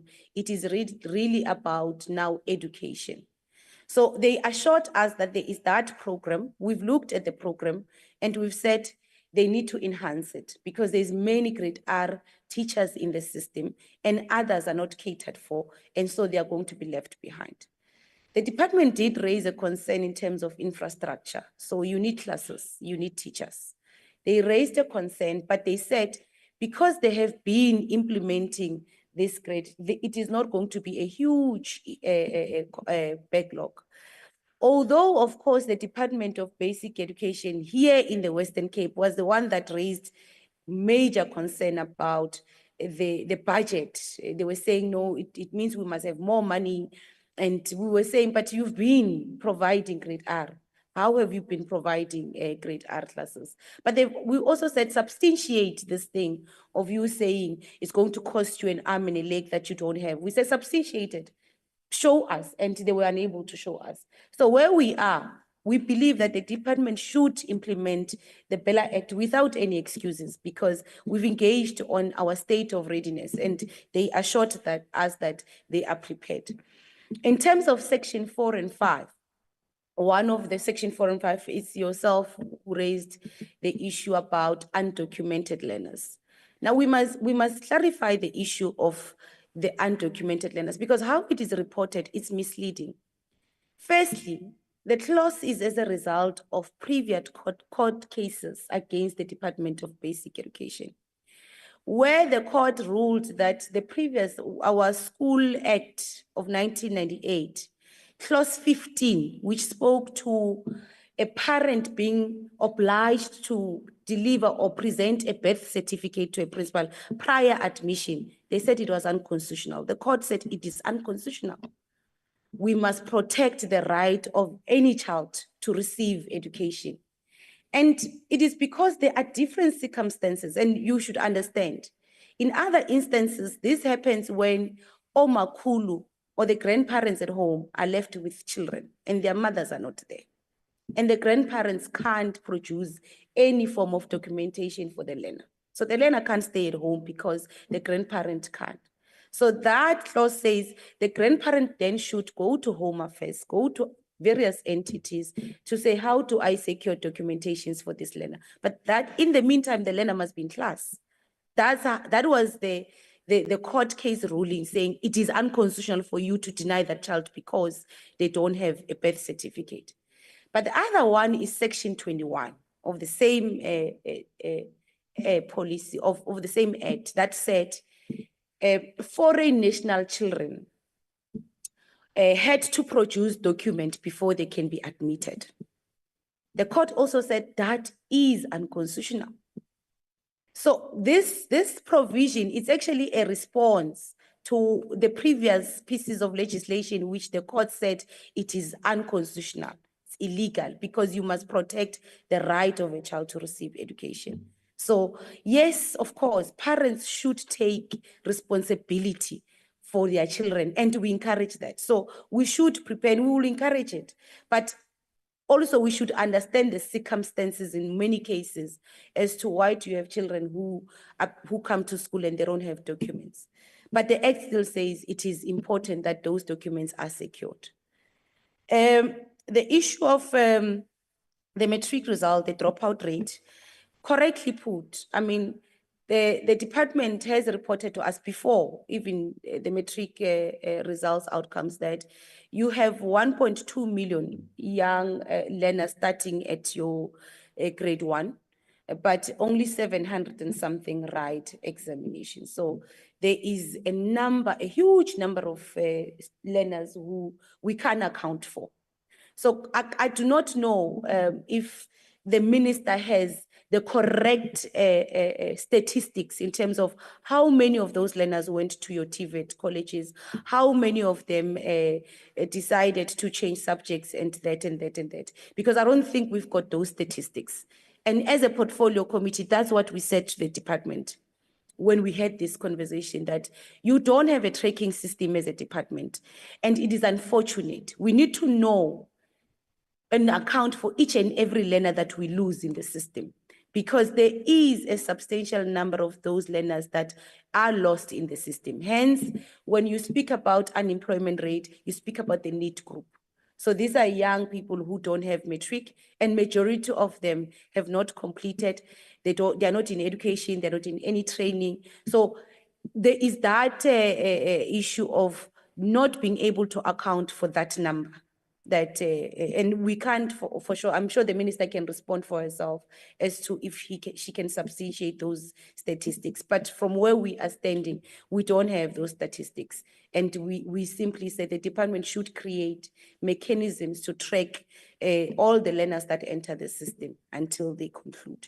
So it is a concerning issue. Now, the issue of the letter that has been written by Solidarity and AfriForum on simply put, we believe that both those organizations, their utterances and their objections to the two clauses actually border along really racism, because even when they were demonstrating, even when they engage and they say they are mostly concerned about your Quintile 5, the former Model C schools. That's what they're concerned about. And they mostly say they are trying to preserve their culture, which is the Afrikaans language. And they are mostly saying on loss on skole, like it's our schools. And we've been very clear that it is public schools. Those are public schools. And every other child has a right to go to any other school, access any other school, and not be prevented from accessing that school because of a language policy. So it is not exclusive that a certain school should have a medium of instruction as Afrikaans. And I am a child who is speaking Xhosa, and I stay 2 kilometers from that school, but I can't access that school because Afrikaans is not my first language. So the clause 4 and 5, as contentious as it has been, believe you me, it is going to assist a lot of parents who stay around those areas who could not access these schools, which are public schools. They are not independent schools. They are public schools. So every child should have access to those schools. So our opinion as a committee is very clear that we believe that they are misguided in their objection of those clauses. And really, we need to have an engagement with them to say, that's not your schools. Those schools are public schools. And the times or the eras where you want to separate learners based on their color, because that's what they want to do. They want to maintain those schools as they are now. If you go to majority of those former Middle C schools, they are literally white. And that's what they want to maintain. And that is something that we must change drastically. So our opinion is that. And the issue of the regulations and how involved we are as a portfolio committee, how we interact with the department is that we play an oversight role. So every Tuesday we meet with either with the department focusing on a specific issue. That is part of our oversight and monitoring role. So definitely the department is going to engage with the committee on the process when they draft the regulations, and we're going to interface with those regulations. We must make something very clear. The regulations do not change and do not amend the act. You can't amend the act utilizing regulations. The regulations are merely guidelines on how to implement the provisions of the act. So we're going to be monitoring that process very closely. And of course, the department is going to, it engages with the committee all the time on all matters, because that's how we play oversight as a committee. The unions are saying there's too much pressure on teachers, especially on grade 12. Look, we cannot dismiss that. The grade 12, actually the senior phase, the pressure is both on the teachers, it's on the learners themselves. Even the learners themselves are saying there is too much pressure put on us when you are at that phase. For example, one of the interventions that have contributed to the improvement in the matric results is your extra lessons program. That is your winter classes. So matriculants literally do not have breaks. So when other learners go to breaks in March, they continue. So there is those interventions, and those interventions require learners and teachers. So you can't say there isn't much pressure. I think the conversation we should have with the department is, how do we ease that pressure? How do we ensure that we protect also the sanity of the teachers so that they are effective in their teaching? And we've of course spoken a lot on protecting the mental health of the learner. We've engaged on that, and we've spoken on that to say, because of the pressure, not only the pressure academically, on also the pressure from parents, the pressure from the community for you to pass, to perform, and we need to guard the mental health of the learner. So we've spoken to that, and I think we need to guard the mental health of both the learner and the teacher, and that's something that we'll engage with the department on as a portfolio committee. I think if I have missed any other question, you will tell me, because the last one was on the documents, and I have already spoken to that one. No, I think I'll leave it here. Yeah.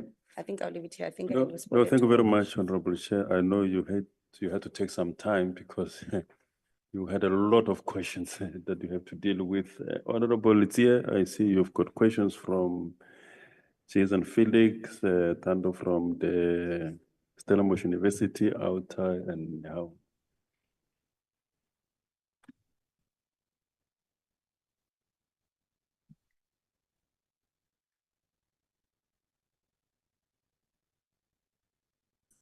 Well, thank you very much. Which ones do I start with?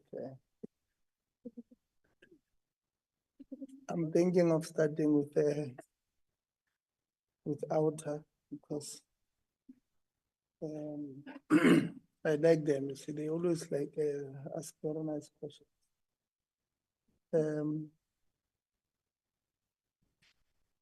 So on preparedness on the academic year with NSFAS, with the department with entities. Look, universities has already indicated to us that the matric results that are released late affect them.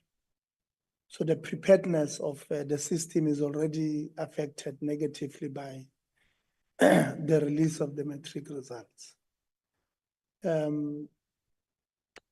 Generally, we have students who don't apply at universities when they've opened last year. And they were surprised by their own results as they were released on Monday or Tuesday. But universities have closed applications. So the system will already be negatively impacted by that particular thing. So as far as that is concerned, I think it's something that we can deal with, which I believe. Another thing is that the exchanges between the universities and NSFAS is extremely important. The exchanges of information, the data exchanges. Universities sometimes refuse students, even though they are NSFAS funded, from registering. And then some of these universities, they take chances. They will say, go look for 3,000 and then you can apply. And this child does not have that 3,000. And then the university will say it's because NSFAS has not sent us an approved list for 2025. Right? When you ask NSFAS, what is the problem? Why have you not sent approved list, especially on returning students? You know, on first-time students, they might have an excuse. But on returning students, the criteria is very simple. What NSFAS checks for is one, have you not been in the system longer than the qualification plus 1 year period? So if your qualification is 4 years, so you are studying LLB, NSFAS funds LLB, which is 4 years plus 1 year, just in case that you know you would have had issues. So that's why we call it N+1 rule. So that is the first thing NSFAS must check for returning student. The second one, it must check that you have progressed. So that thing can't take long for NSFAS to say to a university or to have a memorandum of understanding with the university or with the universities and say, if a student on your system, so I'm funding them for 2025, in 2026, if they progress, I'll still fund them because they'll still be within the N+1 rule, right? So the university must not ask you for a list from NSFAS because NSFAS also have an excuse that the university has not sent us results. You know, so in order to avoid that excuse one and excuse two, there must be a memorandum of understanding that the university, you know if this child has passed or not. It's you who processes the results. And I'm telling you, their N+1 rule will end in 2028, for an example. Anytime before 2028, if this child has progressed, by law, I'm going to fund this person. So you must allow them to register. So that is the conversation that we're asking these people to have in order to avoid some of these things. Some of the universities also ask students, go ask your parents to give you this 3,000 so that we can secure you accommodation. It's also something that we are discouraging because when a student is funded by NSFAS, the assumption must be that they don't have any money that they can pay for anything. So that is why NSFAS is paying for living allowance, personal care allowance, book allowance, accommodation, and tuition fees. So the assumption is that we don't have any money to pay for this. So if any university wants 3,000 or 2,000 or even 1,000 to secure accommodation, that is actually criminal. And we're asking them, they must send us emails complaining about these universities that are asking them for these things. There was a question, I think maybe whilst I'm still on accommodation, on the rate of accommodation that NSFAS has agreed or considering. That process has still not concluded. They are engaging, they've engaged with stakeholders. I think from last year, from around August, with stakeholders. They are now, they've got a proposal on the table, which they must still submit to the minister. And the expectation is that that process must be concluded before the 25th of January, before students go to residences. So our expectation, and which we have set with NSFAS, is that by the 25th of January, by the 25th of January, that process of consultation, and they must make an announcement on what is that. And I'm sure you know that their proposal is CPI related. They are proposing a consumer price index, related increases for 2025.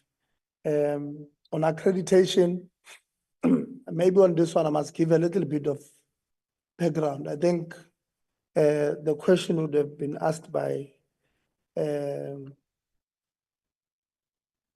I think Nehao, can't remember now, but on accreditation of NSFAS, maybe I must give a bit of a background.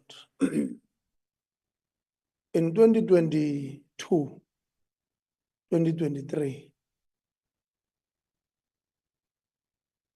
NSFAS took a decision to participate actively in student accommodation. I was a member of the Portfolio Committee on Higher Education at that time. And it's a decision that we as the Portfolio Committee agreed with. And this is why we agreed with. In that financial year, NSFAS paid 17 billion to student accommodation, or for student accommodation, to both private student accommodation providers and university-owned student accommodation. So it was 17 billion rands. But NSFAS did not play a role. They don't know who they are paying to or what they are paying to.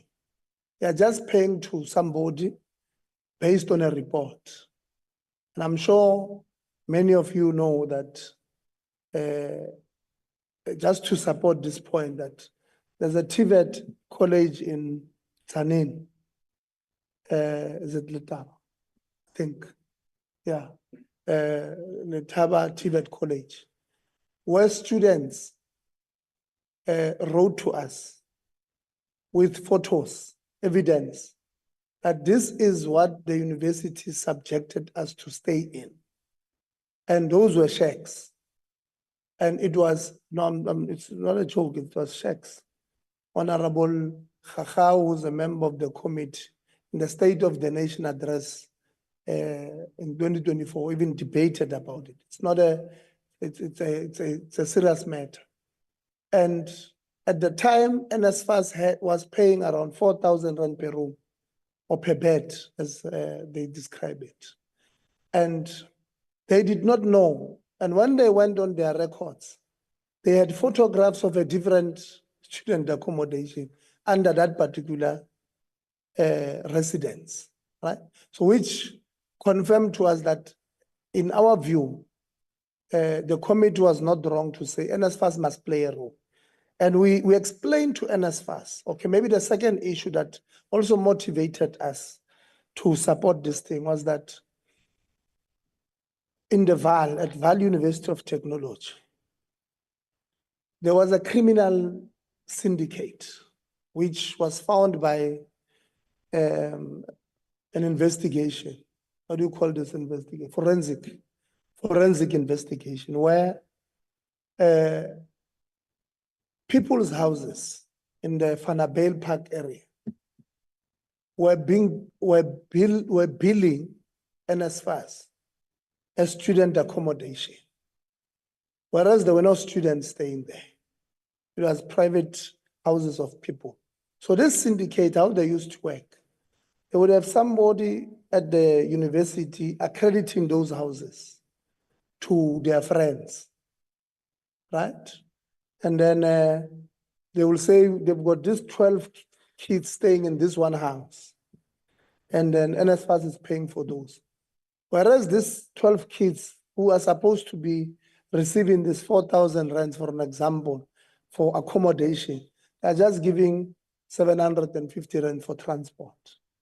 And then this criminal network, they share amongst themselves the remainder of this man, right?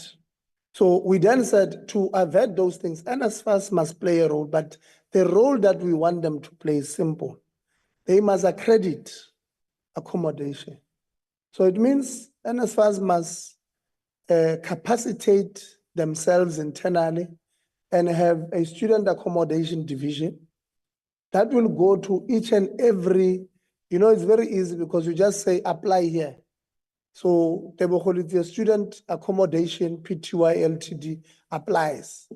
And then NSFAS sends somebody to come and verify if indeed this is a student accommodation, then you can accredit them. And we also want them, we told them, don't go there and accredit something that does not look like a student accommodation. And we think that will not catch you out. We told them, and they thought maybe we were joking. They appointed people because at the time, they started what they call a pilot project. And they appointed people to go and do the accreditations. Those who went to do these accreditations themselves were very corrupt. They will go there and say to you that the Molapo, your accommodation should be graded grade D. So we must pay you up until this much. But I'm going to grade you grade A. And then you and I will share the difference of this from grade A to grade D.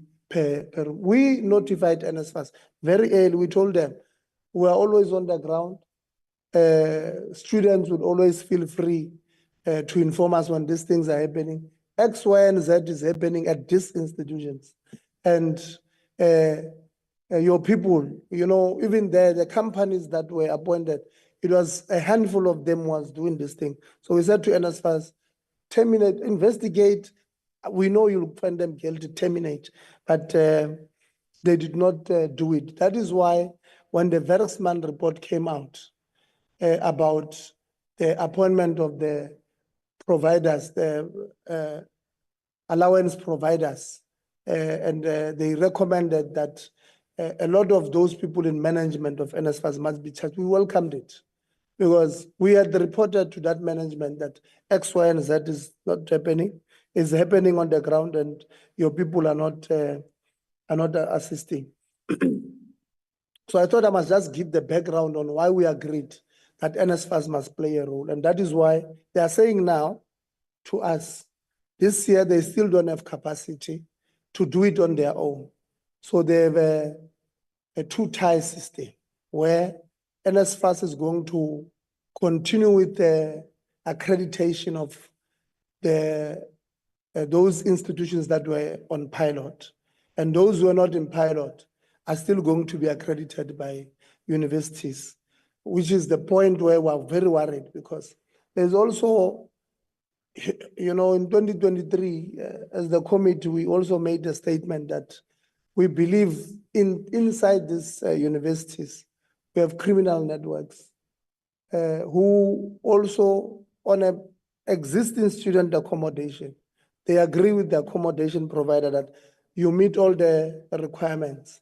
But instead of charging, they ask the provider, how much do you want to charge us per bed? The provider says, I'm charging you 4,000. They say, no problem. And then the university charges NSFAS 6,000. They will then be creative and say the 2,000 is for transport from year to year. But that is just a madness. So we've said we don't agree with the two-tier system because it also gives these people the leeway to do as they please. The compensation of whistleblowers. I'm a serious proponent of whistleblowing. I believe in whistleblowing.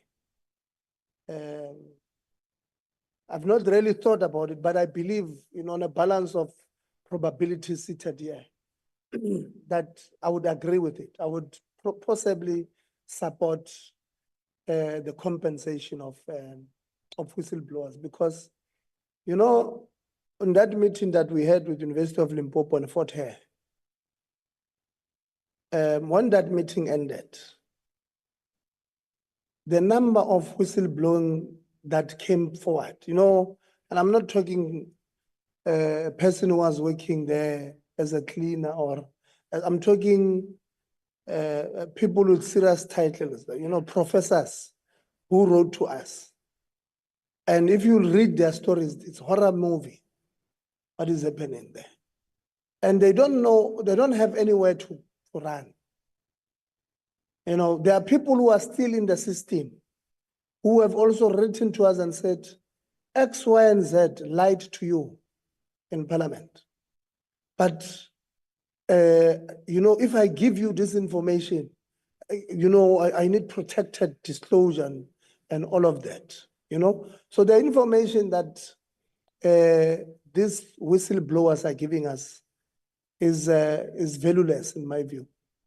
I believe that indeed, if there's such a call for compensation of whistleblowing, I'm sure I'm going to support it any day.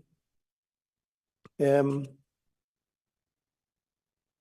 extension of the administrator at NSFAS, how far is the process of appointing the board? I believe the process is done internally. But the appointment of a board of NSFAS, which is a 48 billion entity this financial year, requires the go-ahead from cabinet. So I'm sure in the first sitting of cabinet where ministers sits, not us, it's the executive, where cabinet sits, I'm sure they are going to consider such a report. I obviously believe that the process was done, but we're on recess. We closed, I think, Parliament on the 4th of December, and we're opening on the 27th, Parliament official, I think, on the 27th of January. So I'm sure Cabinet will also open around that time.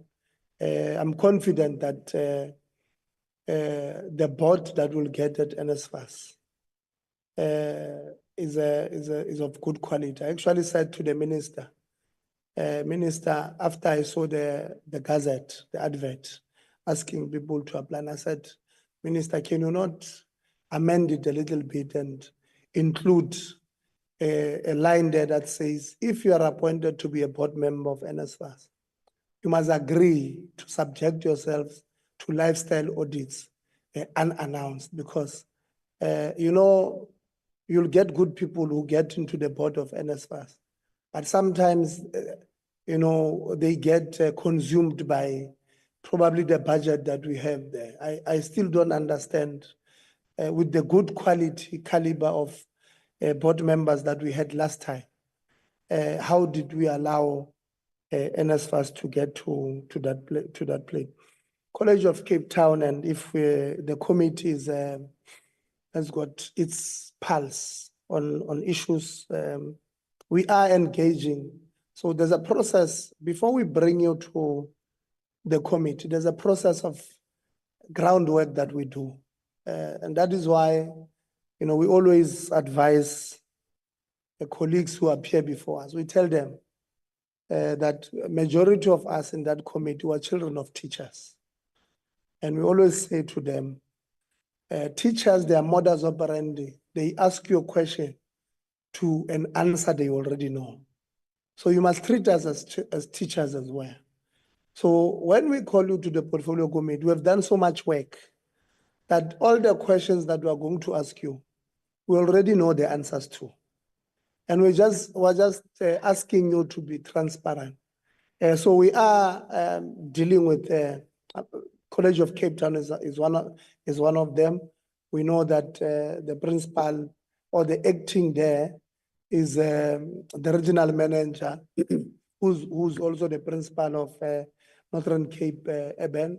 And we have raised the concern with the department about that and possibly the conflict of interest in the appointment of the CFO there who comes from Northern Cape Urban. So I'm just giving you an example to show you we do have the pulse on even on College of Cape Town. We're just finalizing our internal investigation with that. With the missing million, I must say that indeed last year we were disappointed that it could not kick off. We still have 3.8 billion that we have taken from NSF and the CITAS as a loan for this missing million. But I must say, when I had a conversation after the closing of NSFAS application with the team at NSFAS, they indicated that only about 17,000 people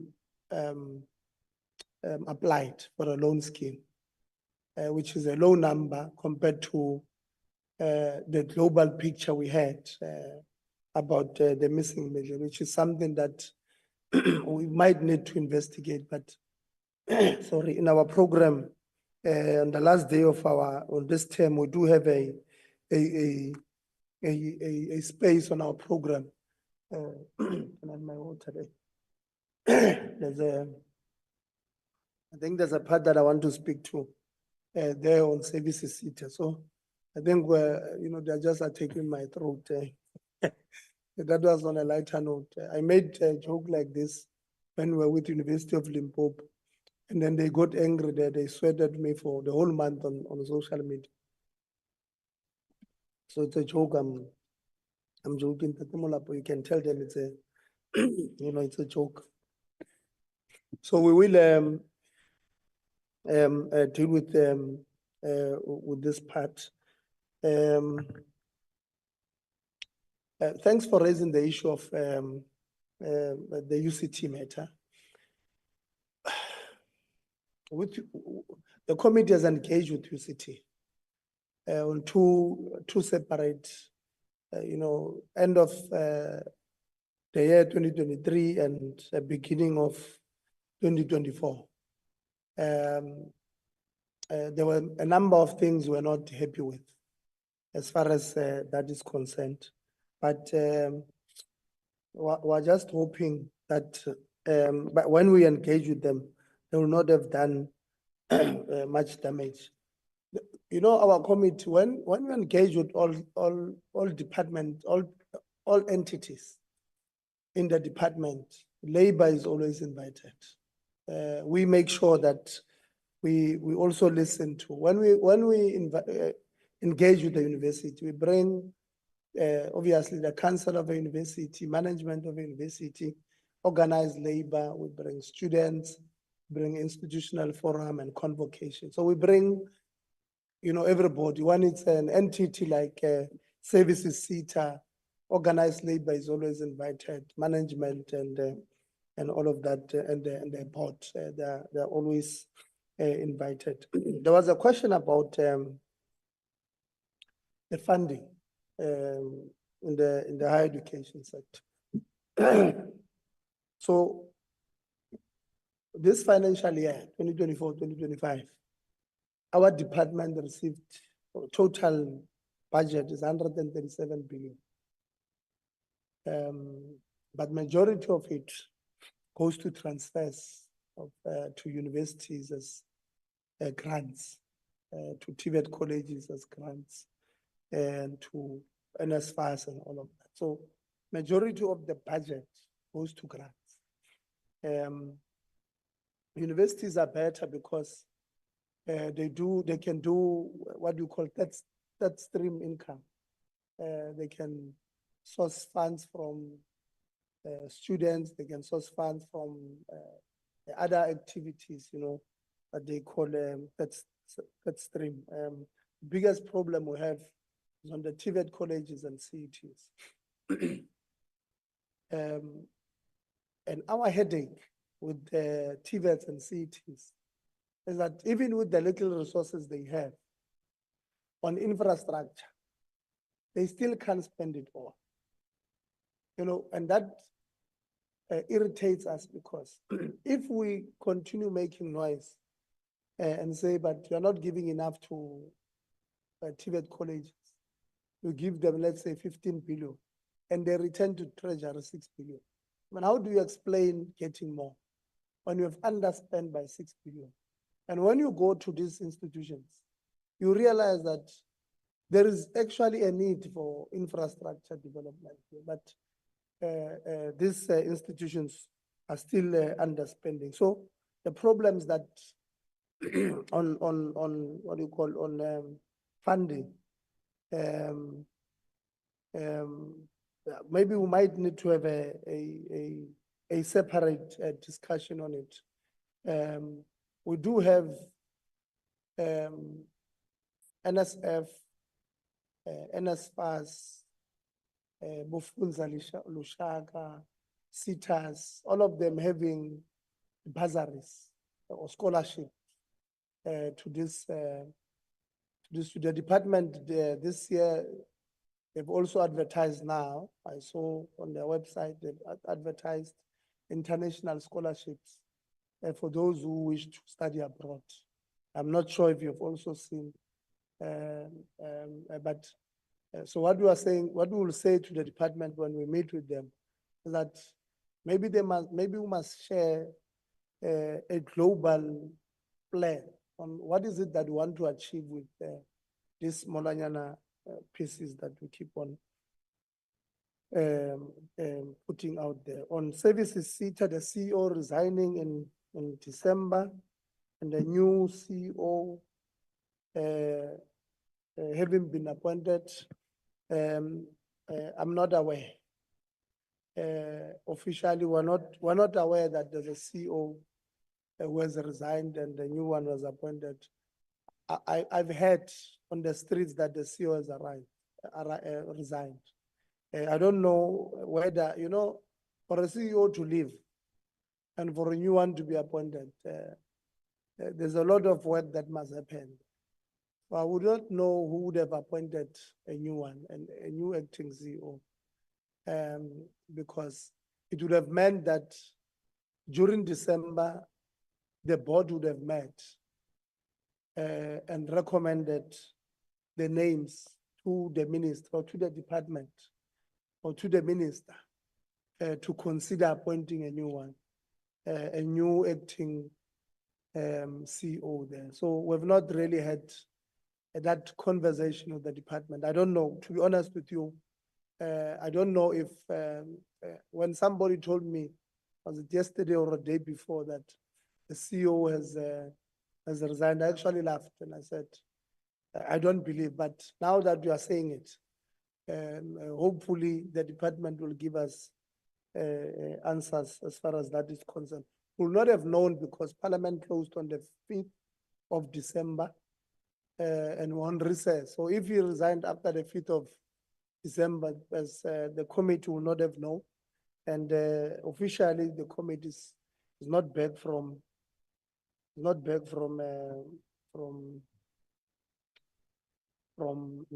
yeah. And then, yeah, I'm sure that is almost all. I don't think there's anything I've left except just to say that and how when we engage, you know, outside of the entities that we bring, on the 12th of February, on our program, we've scheduled to meet with the labor unions as a committee. It will actually be our second meeting. of the term. We're meeting with Nehao and Teu on challenges of workers in the PSET sector, so that at least we know as we go, and we've told them which institutions they must prepare presentations for. So we do have a relationship with yourselves. There is a new tendency at the Molabo sometimes where we ask a question to an institution or an entity to respond to us on certain things, and they just write and say, because of POPI Act, we are unable to share with you as Parliament this information. And we've told them we've now received it from the second entity, which according to the information we have, we knew they're not going to give us, because the allegation that we made to them that is that they are misleading Parliament, they're lying to us because of the information that we had. And they said, no, they are going home, they will send it to us. Then when they get home, they are saying, no, they can't send it to us. It's one institution and one entity. One of them is UJ. There's a process that we're also busy with them as far as that is concerned. And the second one is Mercy, who also appeared before us and lied to us. But we're not going to stop. I think having said that, I've answered all questions with bonus. There will be no follow-up. Thank you very much. Yeah, no, thank you very much. I don't think there will be any further question. You have extensively dealt with everything. Even those that are still gonna come, I know you have dealt with them also. Honorable Masango, I see you've got from Lindsay, questions from Lindsay and Ground Up.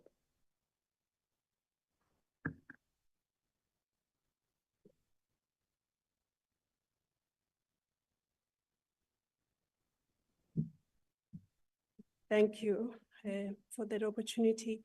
Yes, Lindsay, going to your question, the first one, has the minister agreed to the extended investigation? Yes, on the 27th of November, when the department came to present the findings of the investigation that they did from the 23rd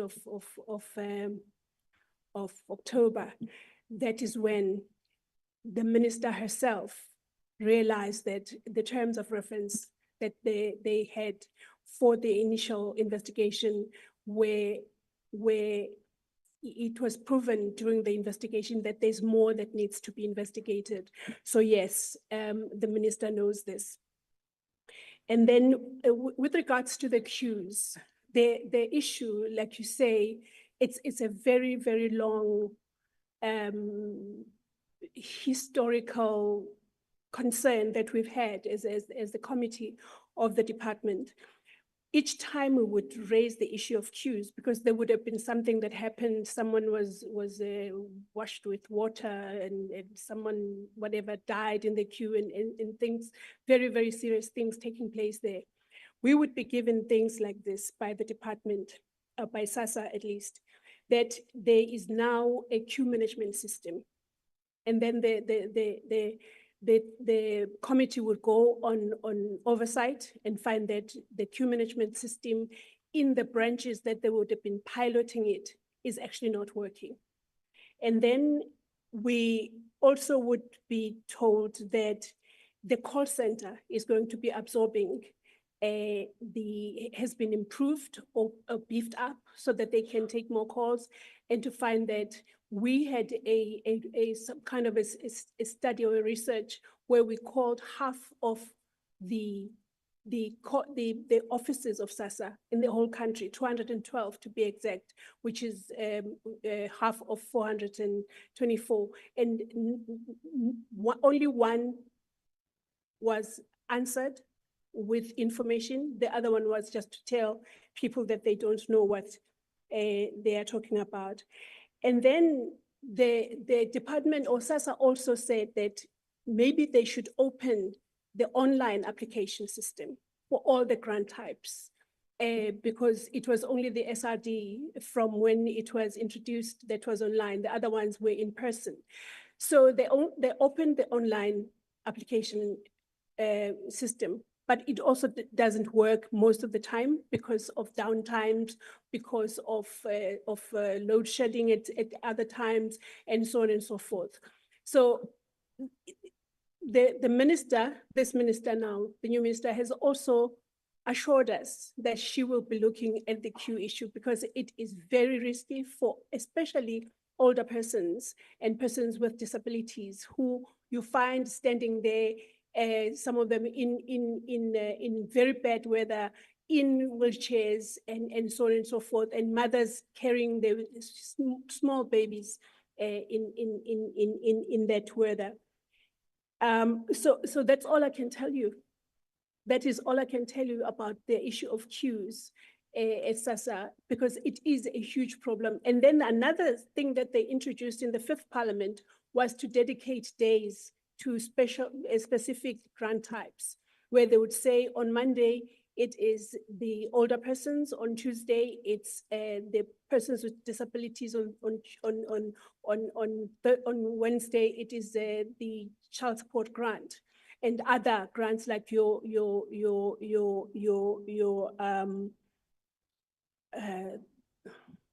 people that protected this country, the veterans, the war veterans grants. But even that doesn't work because the queries of people don't wait for the day that you've been allocated. You might, as a child support grant, want to go and inquire about something that your grant was not paid when you were promised to be paid. So you're not going to wait for next Wednesday to get that done. So it just has not been working. And what we've also understood and oversighted and proved is that SASSA's client-facing positions are not all filled. People walk in there and there's only 2 cubicles that are working. And those 2 cubicles are using 1 computer. So which means that there's actually effectively 1 cubicle working because the information is on the computer and these 2 people cannot work at the same time to service the clients. So those are all the things that we've really made a point of saying to the minister, these things cannot be left to continue. And we will obviously be oversighting on them. And then Mauritia from Ground Up, you asked about the investigation, when will it be done? As I was saying in my initial presentation, when we open in our meeting, our first meeting, we will be approving the program for the 4th quarter, which is when we will then allocate what it is that is going to be done on each of the Wednesdays that we will be meeting. But I want you to know that it is a priority of this committee because obviously there are monies involved and so on and so forth. And also you asked about whether the officials will be brought to book. The investigation reveals that there are officials that are implicated in these things. They will have to be brought to book. We do have right now investigations that are ongoing, and they are going slower than we would like as the committee, because obviously these people are still at work, some of them, because you can't, until they are proven to have done something, you can't get rid of them. So those whoever, whether it's an employee or a stakeholder or a service provider, whoever will be found to have committed any crime will be brought to book. And the last question came from, was it Nihao, about the law enforcement, about the safety. At the moment, we're just doing, making sure that the law enforcement agencies are brought into this picture, because I don't know that the department would have the resources to make sure that each and every social worker that goes out to visit their clients has, protection with them. But I guess it's a very, very concerning issue that we have to, as I was saying, we have to talk to our sister departments that are doing these things to say, how can this be done in such a way that these people are not called out to see clients and then have their lives threatened while they're out there. And thank you for recognizing that we are worried and concerned about the people that are not getting their services just because the NPOs are not paid. I think those were all the questions, Notable, thanks. Thank you very much, Honorable Masango. Dr. Dlomo, I see you've got questions from Daily Maverick, Yabulela, and then I think Ubule as well. Thank you very much, Chair. I was sitting there next to Honorable John. I think she will probably assist us in their concept document to broaden the issue of this pregnancy issue, because by definition, a 9-year-old is not a teenager. It starts at the age of 13 to 19. So we probably have to sponsor a definition of a childhood pregnancy or underage pregnancy so that we can define broadly what we are faced with there. On the issue raised by, I think, Siabulela, on the issues of initiate, they are the custodian of this culture is the traditional leadership and the society, and also supported by one department called COGTAM. Health will happen to be an advisory. Just to give you a scenario, when during COVID, President called us for house meetings, it would have been an advisory of Professor Karim Slim that would have been given to the Minister of Health about when to close the borders, when to get masks and this and that. And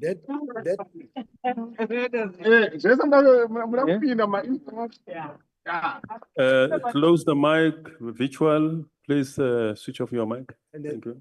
The minister will listen to that advice and then table it to the president, and the president will then make announcements. So at the level of these issues of initiates, which are really worrying us, it's the issue of health being an advisory. To say we advise that no initiate should be deprived of drinking water. We advise that initiates must come first to be examined. And so we now know that in communities where that is very followed closely, we don't have these deaths, because these deaths are not all over. They are in specific areas in a specific province. So we are actually saying in that meeting called upon, we will be actually checking why are these advices not being taken seriously on the processes that are there on. The second question was on unclaimed bodies. Just to correct the figures, there's about 3,000 in the country. Of half of those, 1,500 are in KwaZulu-Natal. The information that you are gathering is not saying specifically these ones are related to floods, but it's saying about 85% of the bodies that have not been processed are due to DNA tests not really being back, or they are already back, they are with the investigating officers, they are to conclude. But so it's not specifically able to separate those that are related to the flood and the victims of floods.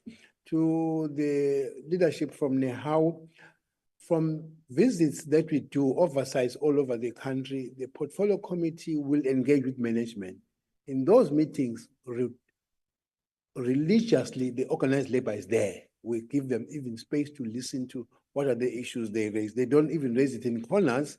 They raise it within the meetings that we do have with the organized labor, with the management, and they are part of that. I think those are the ones that one wants to address in this meeting. Thank you very much. Thank you very much, Mkabela. The last Honorable Chairperson of Sports, Arts, Culture, I sometimes mistakenly include Amapiano as well. Thank you very much, Program Thank you very much. Director, and thank you for the questions. I want to start with the question that is very, very close to my heart, as well as the committee, and that is the issue around museums. Yes, we do have financial problems. We do have challenges when it comes to funding these museums. Now, when the minister took office, he indicated that he has met with various entities of which the National Heritage Council is one of them. The portfolio committee also have met with the National Heritage Council. We engage. They are actually receiving funds from the Department of Sports, Arts and Culture, and they are distributing the funds. But I think the biggest problem that we have is us to keep these museums alive. I want to take a clinical example, and I wonder how many of us have attended the Robben Island Museum. Sometimes members of parliament in our portfolio, we have decided we are not going to wait for an approval. We go out as individuals to do oversight on these sites. I pay a visit to Robben Island, and I also request that they took me outside the normal visit areas. What I've noticed, and these museums, they can come up with innovation, and because not only through tickets, they can come up with innovation. There is an area which I believe that we can utilize to erect electricity. Very windy in Robben Island. Another issue is you walk around and you ask, what is happening with this rubble here? Why? I mean, it's a threat to our environment. And the answer is simply the shipment or the ferry who's dealing with rubble and building material is only moving once. So these are the concerns that we have as a portfolio committee when it comes to these issues. Come to mind is the Lilies Farm in Joburg Museum. Another one is District 6. But we are very, very happy that when it comes to the custodianship of these museums, it is Freedom Park.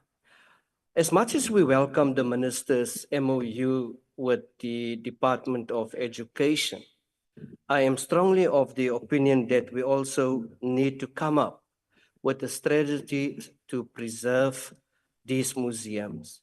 And I think there's also a call for a memorandum of understanding with tourism department so that we can build this kind of thing. But I can tell you, with the portfolio committee, it's no more business as usual. And we cannot allow that projects must be conceived merely for friends and family and comrades to eat. That must stop. That will stop. That is going to stop. We have deployed the committee in their own because we find that one of the member family stays in Eastern Cape. Please make a turn, go see what is happening with Sarah Bartman. Please go and see what is happening with this development in a particular place. So that is for us the issue around museums. But I think we can preserve these museums. We have to. Another example, there is an exhibition close to Canal Walk. It's called the Long Walk to Freedom exhibition. I don't know who of us have been there. I just pop in there and walk in there. You pay a lousy 20 rand. What is happening in our country?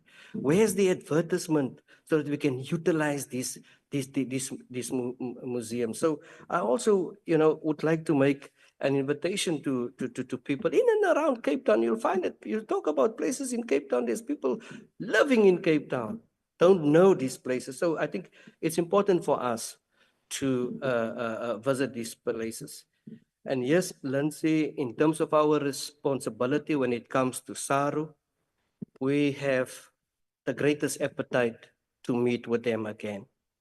But I believe that it must be beyond this deal. And if you follow the newspapers and you speak to communities, it is my opinion that it seems that this deal has the potential to divide South Africans. We cannot allow that this deal divide South Africans. We therefore call on South Africans to stay calm. And contrary to that, we also call on SARU to keep us informed. We believe that the Springboks is a national asset. It belongs to this country. It belongs to us. So we have to know, and we have the right And there's even legislation that speaks to how SARO have to deal. And it is for that reason we have a particular interest to see them again. What we also acknowledge and welcome is that the president of SARO has invited us. And yes, there's also a need for us to dig down into their financial statements to so that we can have a complete understanding of what is transpiring there. With the issue of SAFA, we believe that the president of SAFA, Danny Jordan, must go to court and prove his innocence. I, as the chairperson of the portfolio committee, will defend Danny Jordan in the committee when it comes to this issue because it is sub judice. And we cannot, as a committee, elaborate or speak on this particular issue. But why do we need them there? Because we would like to see what is happening with the governance. We have the under-20 that is just recently played, I think, up north in one of our neighboring states. And they have won a competition. And alongside that, 1 o'clock in the mornings, we have received phone calls of problems of players traveling by bus, have to go out and pay for their own food. So these are the issues, and it is maybe for that reason that the minister has assisted for them financially. But these are the issues that we have to take down with SAFA itself, because also we want to see in every single sport whether the ecosystem is working, whether the pipelines it's popping up players that it's supposed to. So that is why we say we will call them in. We are in a position to call them in, and we will keep the country posted on all of these engagements with the various entities. The particular issue, if I want to go one back again on the issue of the museums and the Sarah Baartman, there's a 2.7 billion rand on this particular program that has been allocated. So it is important for us to go out there and to have hands-on experience on what is transpiring on the ground. I thank you. Thank you very much, Chairperson Maglua. Colleagues, I think we have come to the end of the briefing. Let me really, from the bottom of my heart, thank you, members of the media, our esteemed colleagues, stakeholders, everyone who has attended for your endurance. It was quite a marathon media briefing, but for a good reason, because there was just a lot of information and you are spoiled for choice. What area you want to cover. I think we've given you enough to last you for the whole week of headlines. So, but we are mindful of time, and as we are continuing with these weekly briefings, we will ensure that we try to tighten the time so that we don't take as many hours as we have taken here.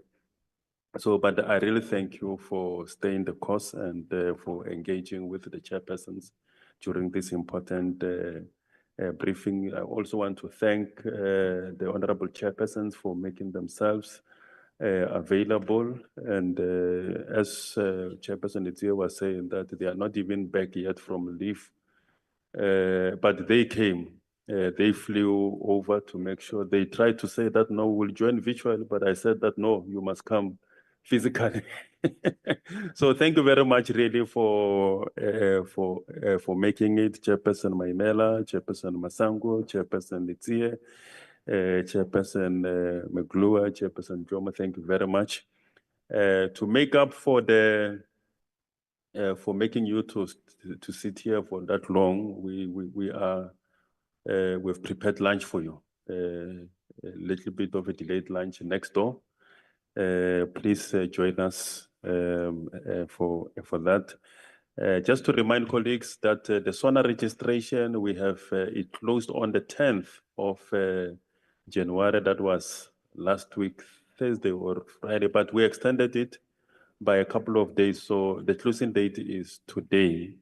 by end of business. So we are not going to extend it again. So please take advantage of today and those who have not registered to do so, because we want to see you covering the State of the Nation address. The next cluster that will be briefing you is next week, Tuesday, is Economic Cluster 2, if I'm not mistaken. So we will give you the details. Thank you very much. We've come to the end of the media briefing.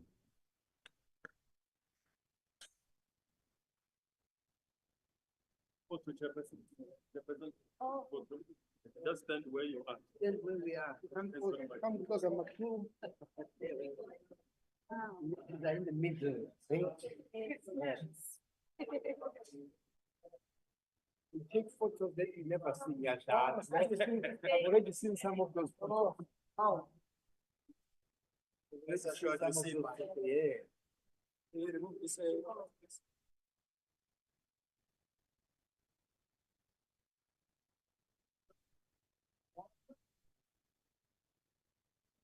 These are very serious photos. Thank you. No hugging here. No smiling. It was a long